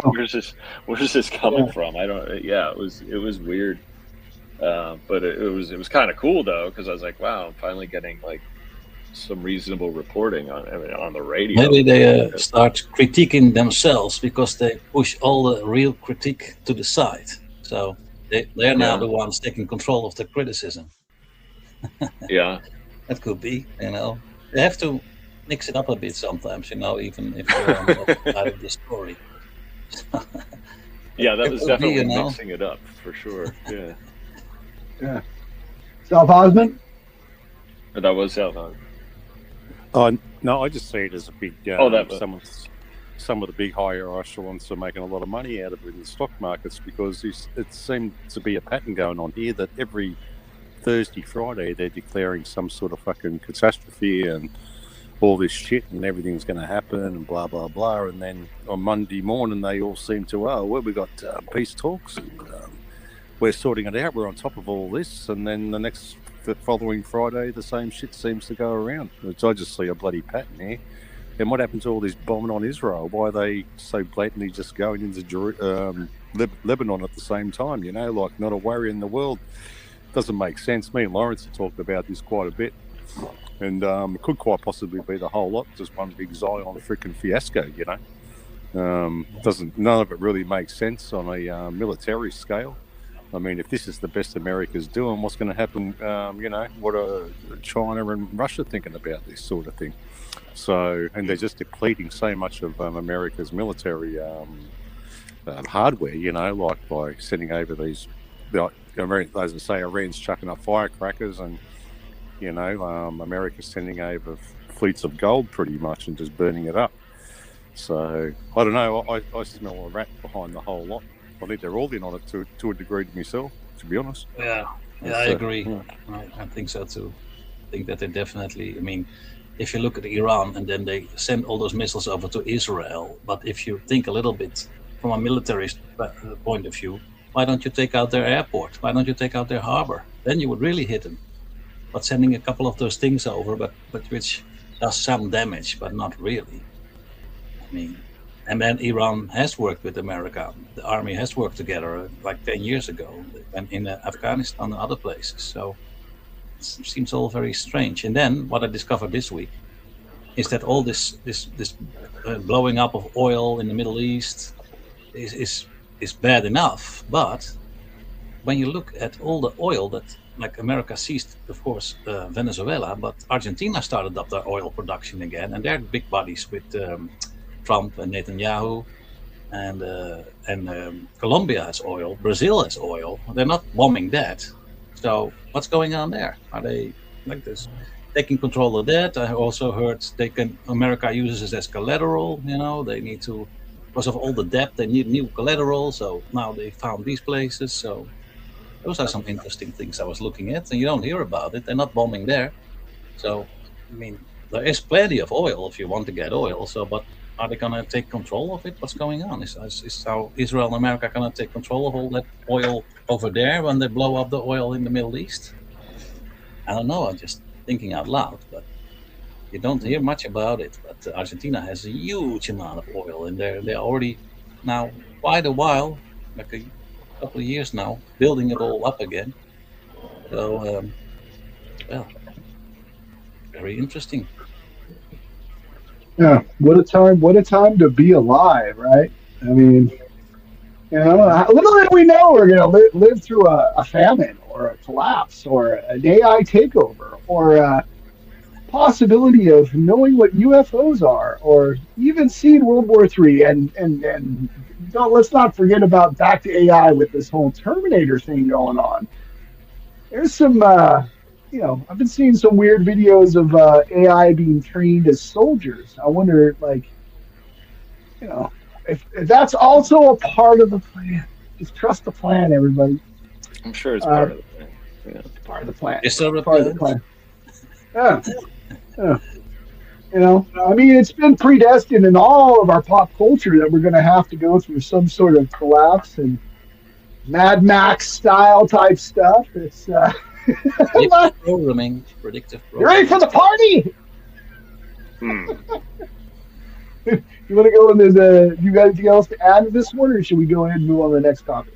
Oh, we can pivot just a little bit, because you were talking about the weird shit that you're seeing on video, and probably the weirdest thing. Like, would you believe, this probably takes the cake for the week, would you believe there's a man in this world who says all women are retarded, right? This is his stance. He says all women are retarded.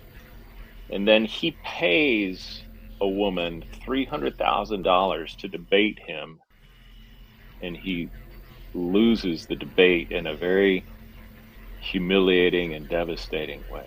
Ever think about that one, Mr. Batman? Huh? Correct. Yeah. So this is, of course, the debate between Candace Owens and Zionist stooge and magatard Andrew Wilson. Andrew Wilson was, I only knew about this guy because he was eviscerated by some liberal lesbian woman who he was calling her stupid towards the end of a debate, and the way this ended was she was saying that, like, can I educate you on my perspective? And so she starts talking about, you're married to a woman who has 3 baby daddies, and you espouse like traditional Christian values, and it's like you don't actually live up to the traditional values that you are trying to promote, and he couldn't take it when this lesbian chick was like tearing him down. He couldn't take it. He lost his cool, like, completely, and that's how I knew about this guy. And then I heard he was going to debate Candace Owens. I was like, she's gonna tear him a new asshole, and she did. It was amazing. So they were discussing the Tyler Robinson case, which Owens is pretty passionate about, and this debate ended in a similar fashion with Owens like just tearing into him, and he didn't think that she could name all 7 charges that were against Tyler Robinson, and she did mention she was it. Not only was she able to name all 7. He couldn't name. She challenged him to at least name one of the charges, and he couldn't. He said he was being charged with murder, and that's actually not true. He's actually being charged with aggravated murder. Apparently, there's a big difference. Aggravated murder is not murder. And then she proceeded to list the 6 other charges, and then he tried to accuse her of maybe getting some kind of text message on her phone, like she was cheating during the debate. And she gives her phone over to the debate moderator to check out, like, did she get any like messages from a producer to like tell her what the 7 charges were. And like, so no, she didn't get it. She wasn't cheating. She had all this shit memorized. And while she's trying to like tell him what the 7 charges were against Tyler Robinson, like he's like interrupting, and he's just being a dick the whole time, and like trying to like, he's like attempting to manhandle Candace Owens, and he's like failing miserably. So it was wild. And he paid her $300,000 to do this. It was amazing. Absolutely amazing. Did you guys catch any of snippets of this debate? Because if you haven't, just look around on like x.com. It'll blow you away. It's fucking amazing. Have you guys seen any of it? I saw some of it. Yeah. He definitely looked like a fool. He doesn't look like the guy that's composed, that does guest appearances on that one show where they're talking to like feminist women, like that circle. That's what he was a part of, right? Was that The View? It's not The View. No, it's like a show where men and certain people that are not liberal or whatever go against like this idea of like they'll interview feminists, like young women into third wave feminism, and then question them on their belief systems. And that's where and so on that show he looks like he's composed and asks the right questions, or at least maybe that's the way it's filmed or projected. But yeah, I watched some of it, and I watched Candace kind of tear into him. Yeah. What did those girls believe? Did you see that? What that generation believes now? Which generation? You're talking about? They're basically like there are some that take responsibility, but they're all really young. A lot of them are very much into the way they look, so they're very self-absorbed. Usually like pro-abortion types, very anything third wave where you blame everything on men. Then it's kind of like that. They'll make attacks on men, or sometimes they'll be like outrageous. And I don't know the name of the show though, but I know that he's a part of it. Maybe you can look it up, Dr. Clutch, and see what I'm talking about. But it's like a panel basically where they'll fly in all these girls that are probably 20-something up to 30-something, sometimes a little older, to talk about the Crucible? The Crucible, yeah. That's the one. That's it. And I guess he's a Christian nationalist. Oh, dear God. His honest conversation with Christian nationalist Andrew Wilson. Oh, Jesus. But isn't it all a bunch of distraction, really? I mean, what's the point to all this right now? We're in so much trouble, If you look at it collectively now in the West, I mean, who cares about all these debates? Let's do something productive, you will think. But, yeah. Well, everyone seems to be like behind.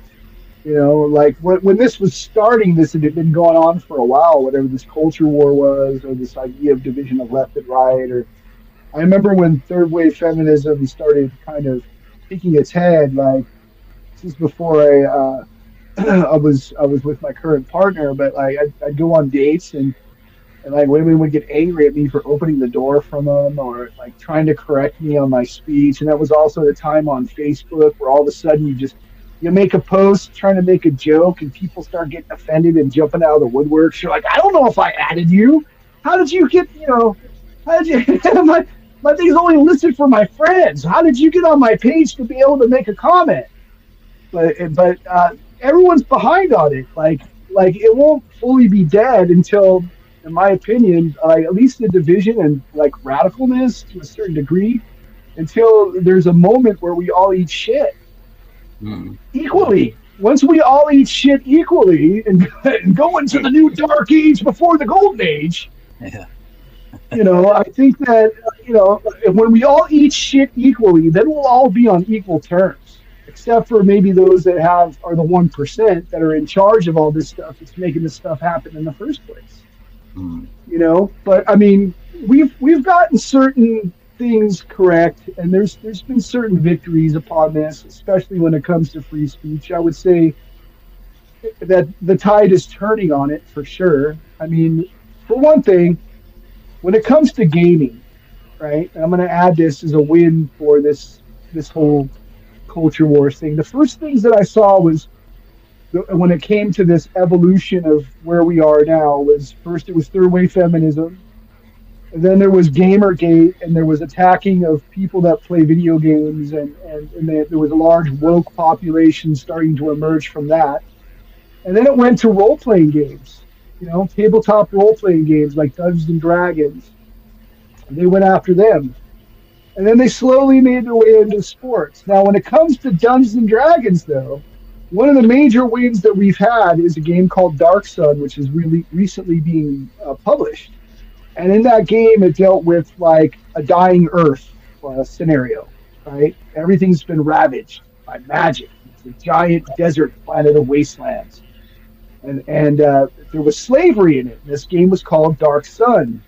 Well, when the left got involved with this current iteration of role-playing games, they basically tried to inject their identity politics and everything. And we saw that with Marvel. You probably watched that with Supergirl. Right? Oh, yeah. Yeah, so what this is like people are rejecting this stuff. So now that people are noticing this stuff in their games and in their movies and their entertainment, and they don't want to watch it, they just won't pay for it. And if there's even a rumor of this stuff being injected into something, right? After the death of Star Wars, right? Because you can pretty much say that that's been pretty much destroyed. And it wasn't about being a victory, and it wasn't about trying to change it for a modern audience. It didn't matter if they won or lose. If they lost a cultural icon and destroyed it, that's a success. If they made people angry, that's a success. Another one's Lord of the Rings, right? Lord of the Rings became injected with this kind of stuff. And they recently had to change their third season to take all of that stuff out, right? Yeah. It's just the failures of what happened with Marvel. You know, the whole Stage 4 stuff. I mean, not that anyone out there that are listening maybe pays attention to that, but like, you know, people will start supporting with their money if they believe it's a genuine story. Would you say Marvel's like the first one to go woke? Wasn't that like the main franchise? Like, I think it's always been liberal in a way. It's always been liberal. Early creation, yeah, it's in its early creation. I think it's always been slightly liberal. Marvel mostly, yeah. But you know, Wonder Woman, you know, Superman. It's always been kind of leaning that way. But like it's like you took something that was already leaning that way, and then and put it on steroids. You know what I'm saying? So, do you have another topic you'd like to talk about? We still haven't covered Russia, NATO, or Luigi Mangione.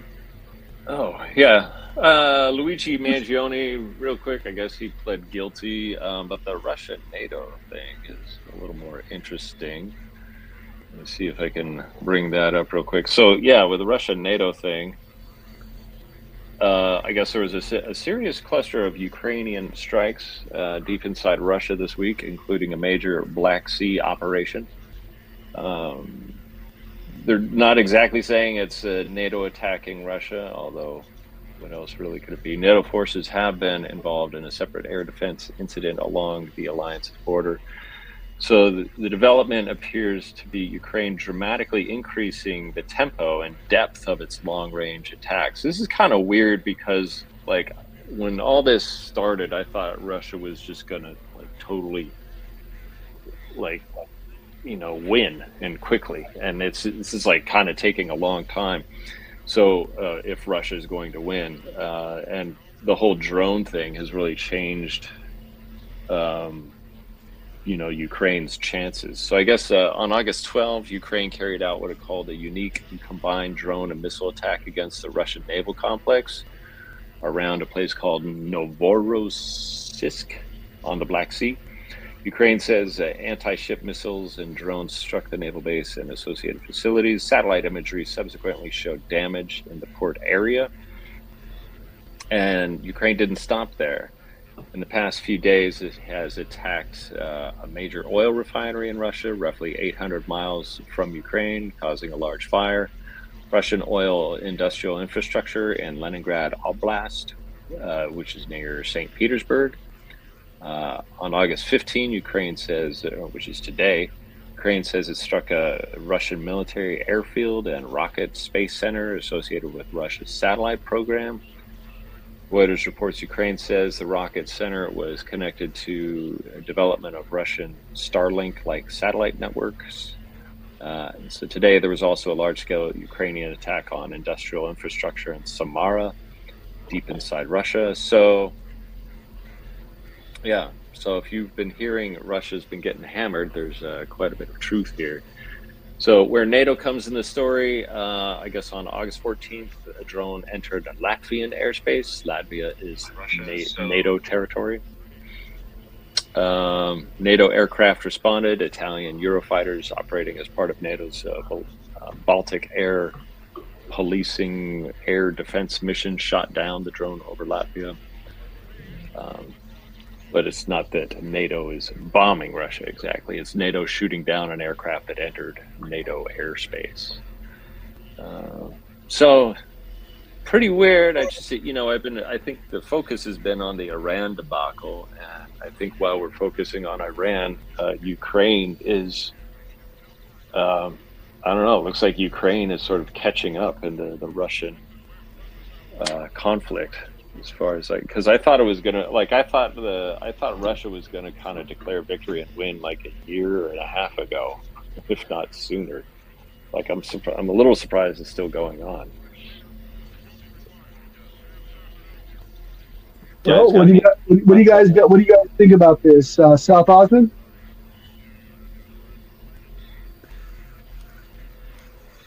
Yeah. Sorry about that. Yeah, I hit the wrong button. Oh. Okay. Yep, I'm here. Oh.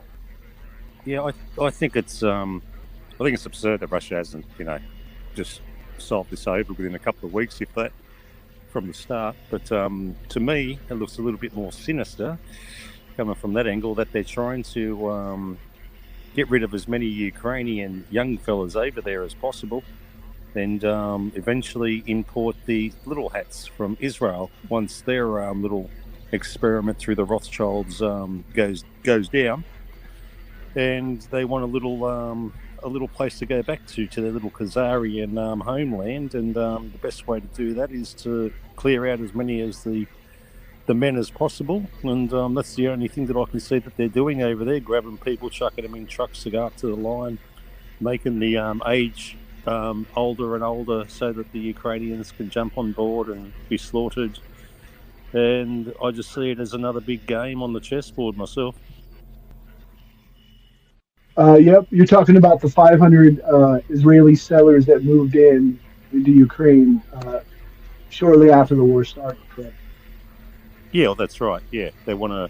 It's really weird because most of them actually originate from that land anyway, the Khazarian Empire. So they seem to want to go back there under, whatever happens to Israel, that's going to be back to their little motherland, I gather. And so the best way is to get rid of any of the so-called little hats that are living there by having a war with Russia that will hopefully genocide as many as the populace there so that they can come back in and mosey back in onto their own hometown again. That's definitely a strange observation. It definitely seems to be somewhat sinister. I'd have to agree with you on that because, all this has been well documented. Lawrence, do you have anything to add?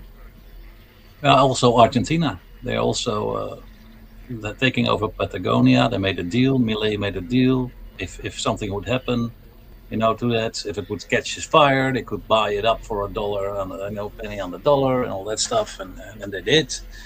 And it was also said before they settled in the Middle East that they would probably settle in Argentina.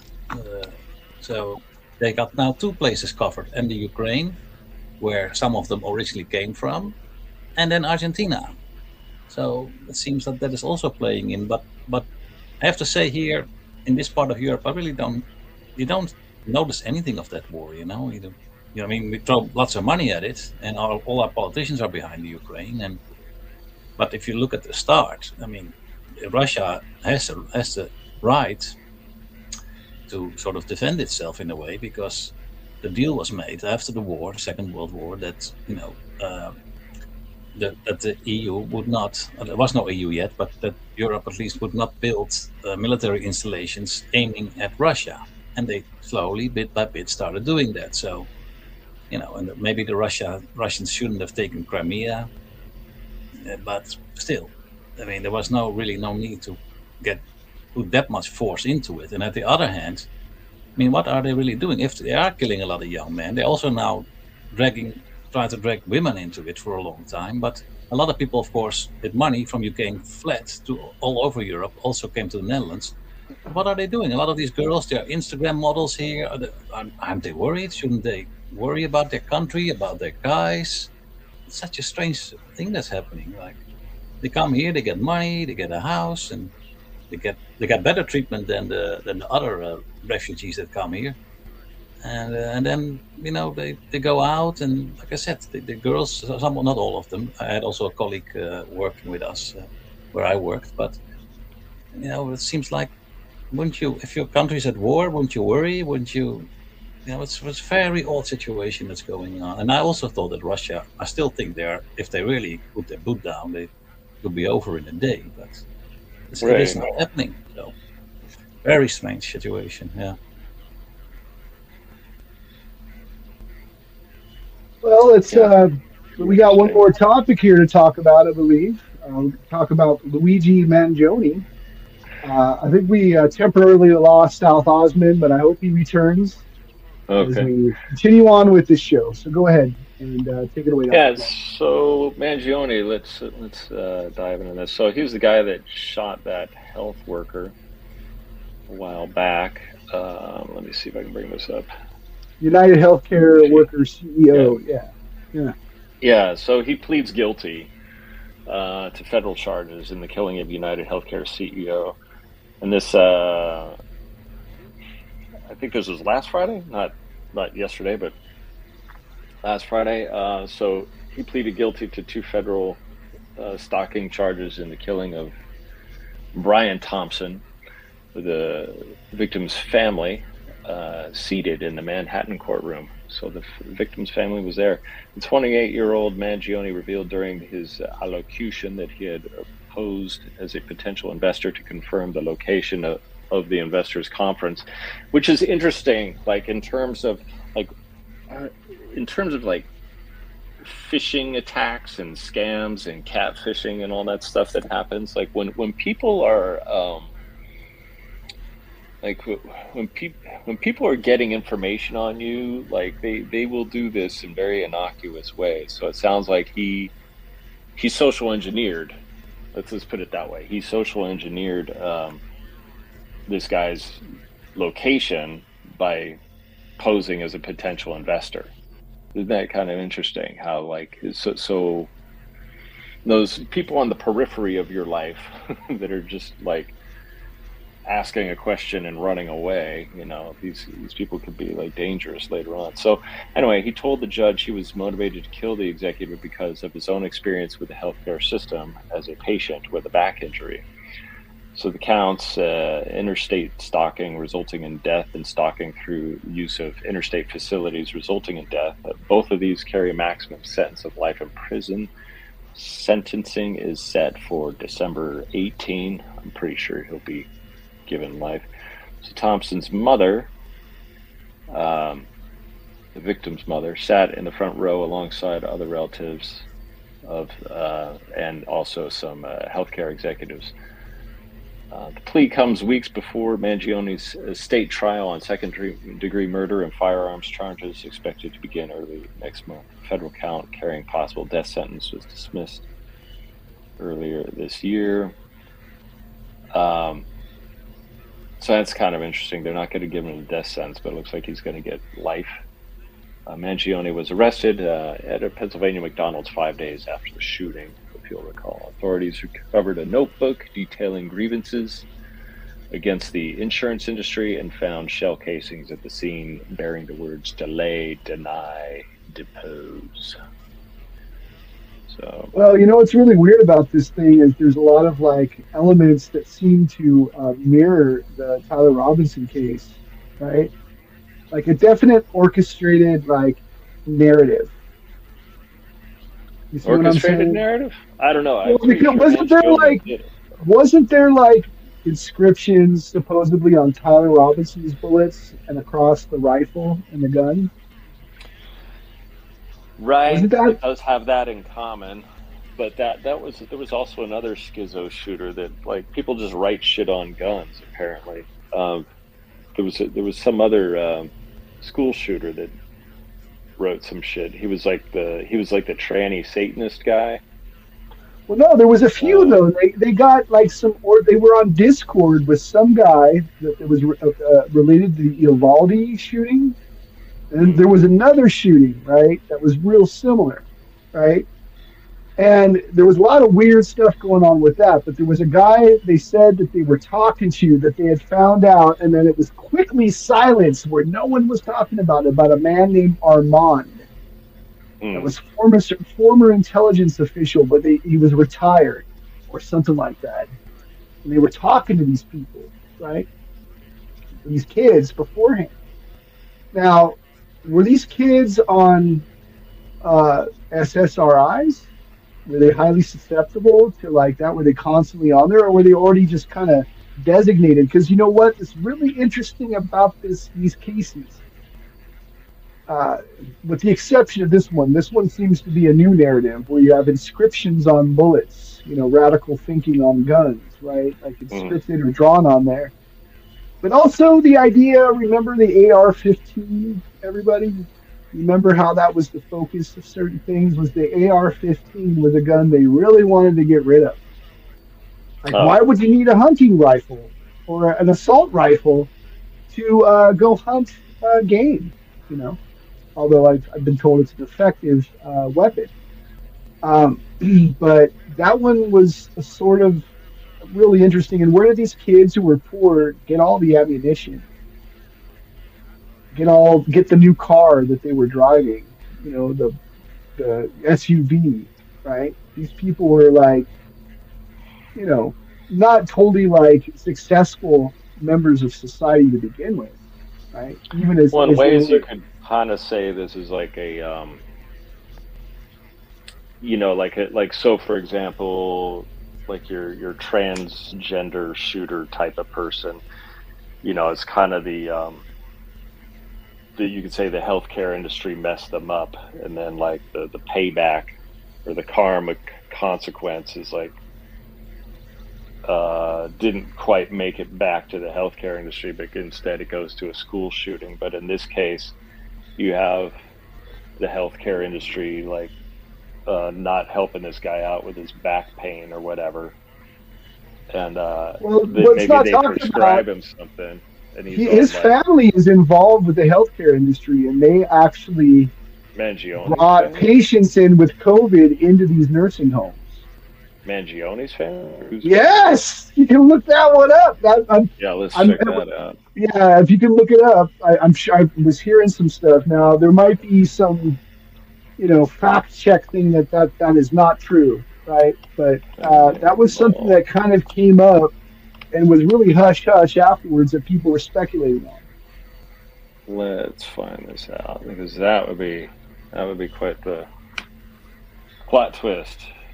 Yeah, and then I also want to say that Luigi Mangione's family does have ties to the healthcare industry. His father, Louis Mangione, is an owner of Lorien Health Services, a Maryland-based company that operates nursing homes and assisted living facilities. Luigi also reportedly volunteered at the company during his high school years.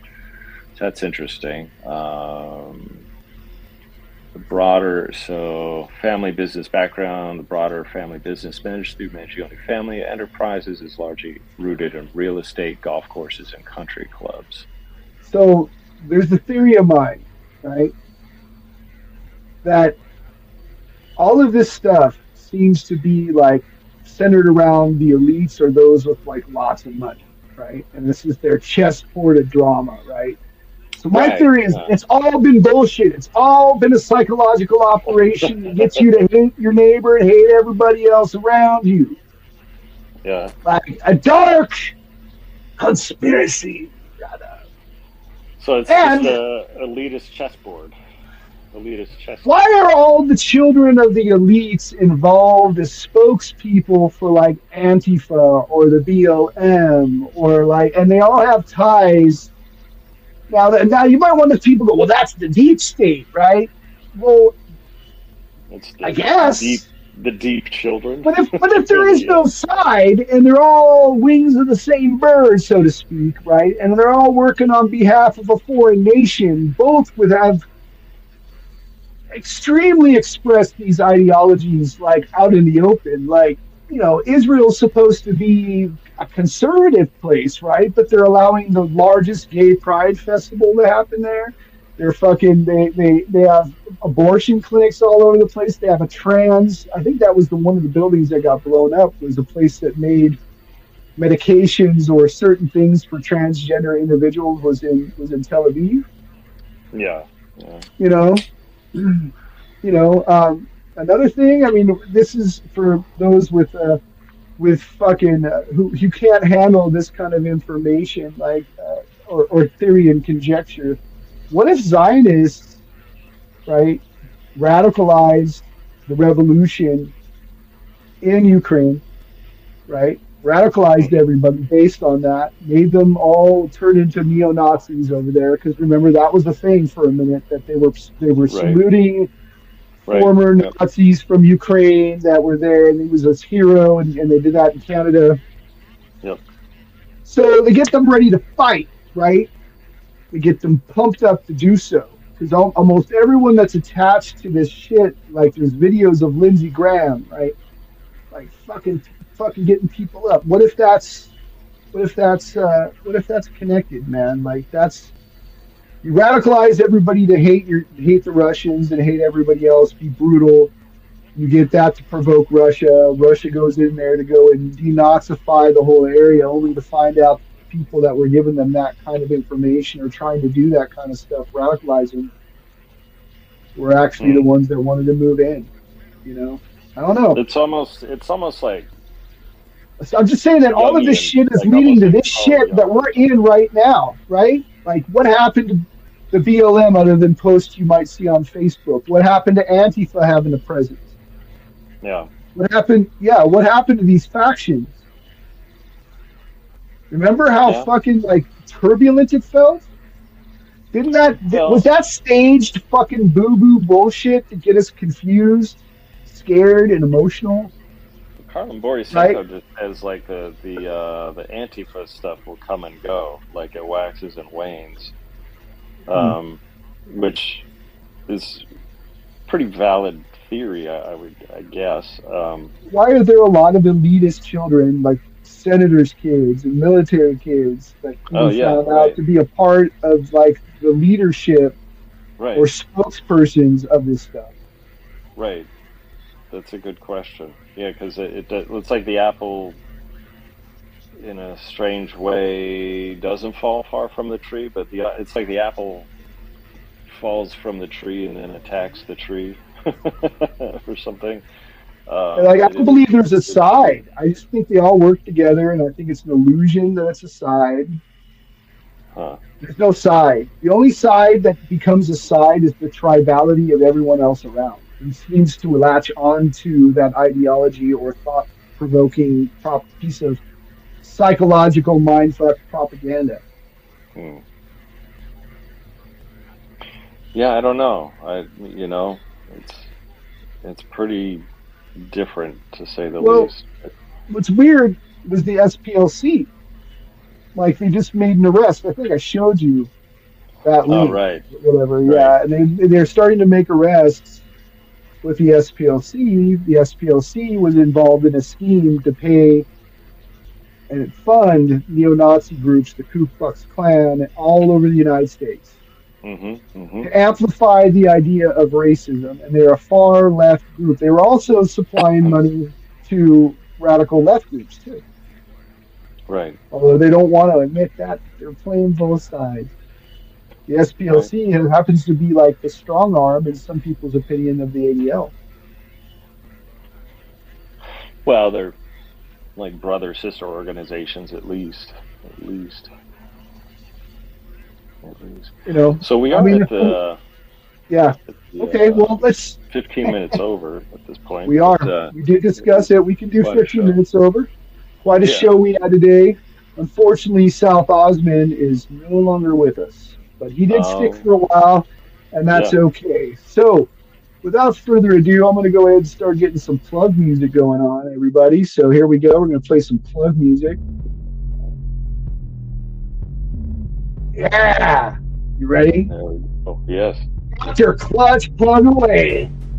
I'm going to plug Naked Way, and I'm not talking about a way of life. I'm talking about whey is that protein powder stuff, where it is like if you buy protein powder, the thing that makes it all protein is called whey, W-H-E-Y.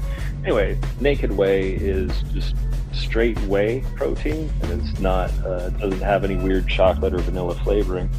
And the reason I would promote this or plug this is because, like, sure, you could make a protein shake with it, not a problem. But the other thing you can do is you can fortify your macaroni and cheese with protein by just dumping a big ass scoop of this whey protein into your macaroni and cheese.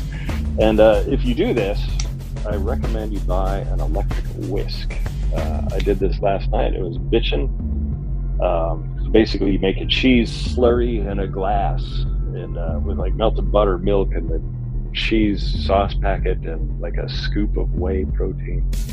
Anyway, it worked out very well. So I'm going to promote that. I'm also going to promote or advocate if you're having trouble doing a water start while you're water skiing. I'm going to suggest that you put the heel of your back foot underneath your butt when you are trying to get up on that ski, and you will get up like clockwork.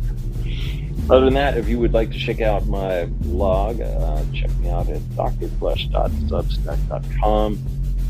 Got some new entries on there that you might find fascinating. MoJoE, what do you got to plug? I'll go ahead and plug after Lawrence. How about that? We'll have Lawrence. All right, Lawrence, what do you go, got? then I'll do last. Well, I'm gonna plug the SouthOzMan because he's no longer with us. So, he will be doing this stuff too with StreamYard, but he's still you can still find him on Podbean, his old shows under show again, Strange Dayz, yeah. And so, and I'm gonna plug a little show called The World Gone Mad on YouTube, which I am doing. It's just a couple of shows in on YouTube, and I'm working on it. There's more stuff coming, but I've done a couple of nice ones that were very interesting to see. I think one was about health and mind-body connection was really interesting, and I've done 2 shows with us on Frisians, or the Frians, we are going to call them, the old tribe here coming from the Netherlands and Germany. So that was quite cool. So I'm going to do more shows. And that's basically it, actually. So going back to the host. All right, we're going to bring on SouthOzMan. He was able to come back in and do some plugs. SouthOzMan! There we go. Hey, going all? Yeah, sorry about this. Technical issues on my end, obviously. But I'm just. Yeah, I am who I am, SouthOzMan from down in South Australia. I just do a show called Strange Dayz with a Z. That's the way people usually look at you when you start going down the conspiracy rabbit holes. They look at you with a daze, and things are very strange. So it's a play on words, and that's how I like to sort of mess around with things. I like esoterics, bloody all sorts of things, strange, weird, UFOs, aliens, and bloody the New World Disorder. And I'm venturing around here and there. I'm sort of into Clubhouse at the moment, trying to get a StreamYard thing going. And got a bit of Rumble, BitChute, and little things out there, mostly Rumble. And hopefully try and work out Rumble Studios one day and get that and StreamYard going. and I'll be ready to rock and roll. All right. Thanks for the show, MoJoE. See you, Dr. Clutch. See you, Laurie. Yes. And I'll catch you next time, yeah, man. Well, ladies and gentlemen, this has been the Of Dark Matters podcast. I, your humble host, MoJoE the Mad, shall say sally forth that I have places you can go, which is especially the Of Dark Matters podcast, which is here every Saturday at 3 p.m. Pacific Standard Time, 6 p.m. Eastern. Yeah, we're not just going to steer you right, we're going to steer you wrong. Right? So come to us for bizarre, the unusual, the unexpected, the unexplained, the paranormal. Come to us. We will have some good shows coming this weekend. We're going to have Ann Rose Walker next Saturday, and she's an artist and an occultist. And this is going to be a real interesting show. Let's see here. After that, from Spain, my friend Igdamatic. He's a musician and a composer. It's going to be our first artist interview. And one not to be missed, he's been very involved with the European scene. So if you get a chance to check out music or new music and you like electronic music, check out Igdamatic. And it's spelled Enigmatic. Did I say it right? No? Did I not spell it right? No idea. Whatever. It's Igdamatic with a K. All right? It's Igdamatic with a K. Remember that. Yeah, I have a tendency, there's something wrong with my brain. Like, for some reason, I can't do names right sometimes and always screw it up. Well, I'm 53, whatever, I'm allowed. Let's see here. Myself, MoJoE the Mad. You can find me on Facebook. You can find me on Instagram. You can find Of Dark Matters there, too. You can find it on Facebook, too. You can find it on YouTube. You can find it on X. Okay? Every 3 p.m. Pacific Standard Time, Saturdays to 6 p.m. Starting 6 p.m. Eastern on that end. Okay? The other end. Let's see here. I'm going to be on Mia Starfire's show on Tuesday. If you haven't gotten to check out Mia Starfire, she has her own podcast. It's on YouTube. And she also co-hosts with Colby Weber. That's the next radio. Another person we're going to have on our show later on down the road. Let's see here. Check her out. Check out Colby Weber. Check out Monsters Unleashed. Those are good people. And I was just able to give them some shorts that I think that are hopefully coherent, considering that we got messed with by the gods last week. So anyway, so you can find me on SoundCloud under MoJoE the Man and the Drama Llama Ding Dongs. You can find me on SoundCloud under Please Stand By, which was Clutch's and I's show before we did this incarnation, which it evolved to. You can also find my music there, like MoJoE the Man, the Drama Llama Ding Dongs. You can find music ads that I made, sketches I did for probably the only 2 recordings available of the Two in the Same Boat podcast, where we did sketches. And you can go check that out over there. Dr. Clutch, I want to promote him. Thanks for being on the show again, sir. And Lawrence of the Netherlands, SouthOzMan. Check out these podcasters. Lawrence of the Netherlands, he does a show called World Gone Mad and the Rock Archives, where he's talking about different rock bands, their influences in his life and their history, and it's a damn good show. You can also find him on what is it, Substack? Yeah, Substack too. You can find me there as well. So anyway, I want to say that, like, no matter what, we're going to continue to do the show. We're going to continue to tell topics and talk about topics that not everyone will agree upon. We're going to have people on this show. We hope that you make the decision ultimately if you decide what their stories are real or believable to you. We leave it up to you and the audience. We're not going to try to convince you of anything. We're also looking for people who would like to be on this show. You know, looking for interviews or those who like our show. Maybe later on, if someone wants to reach out, you can find us at, is it ODM Podcast or ODM at protonmail.com? Is that correct? Yep. Yep, that's ODM the one. Podcast. ODM Podcast at protonmail.com. So hit us up there if you want to reach out to us. Let's see here. I think that's about it. I want to wish you all a really good weekend. Remember, all of it's an illusion. Trust nothing other than what you know from your own intuition. Make sure that you love our neighbor, because we're probably going to need them as everything gets a little tight. Hopefully it doesn't turn out that way. Hopefully it turns out where everything is a smooth transition, but I don't know. We'll see. So without further ado, I'm going to turn off this sound right here. Boom. And we're going into our outro. Thank you for listening to our show. Good night.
All of us here at the Of Dark Matters podcast would like to thank all of our listeners that tune in to us every Saturday at 3 p.m. Pacific Standard Time, 6 p.m. Eastern. Thank you for listening and good night. This has been a production of MoJoE Mojito Production.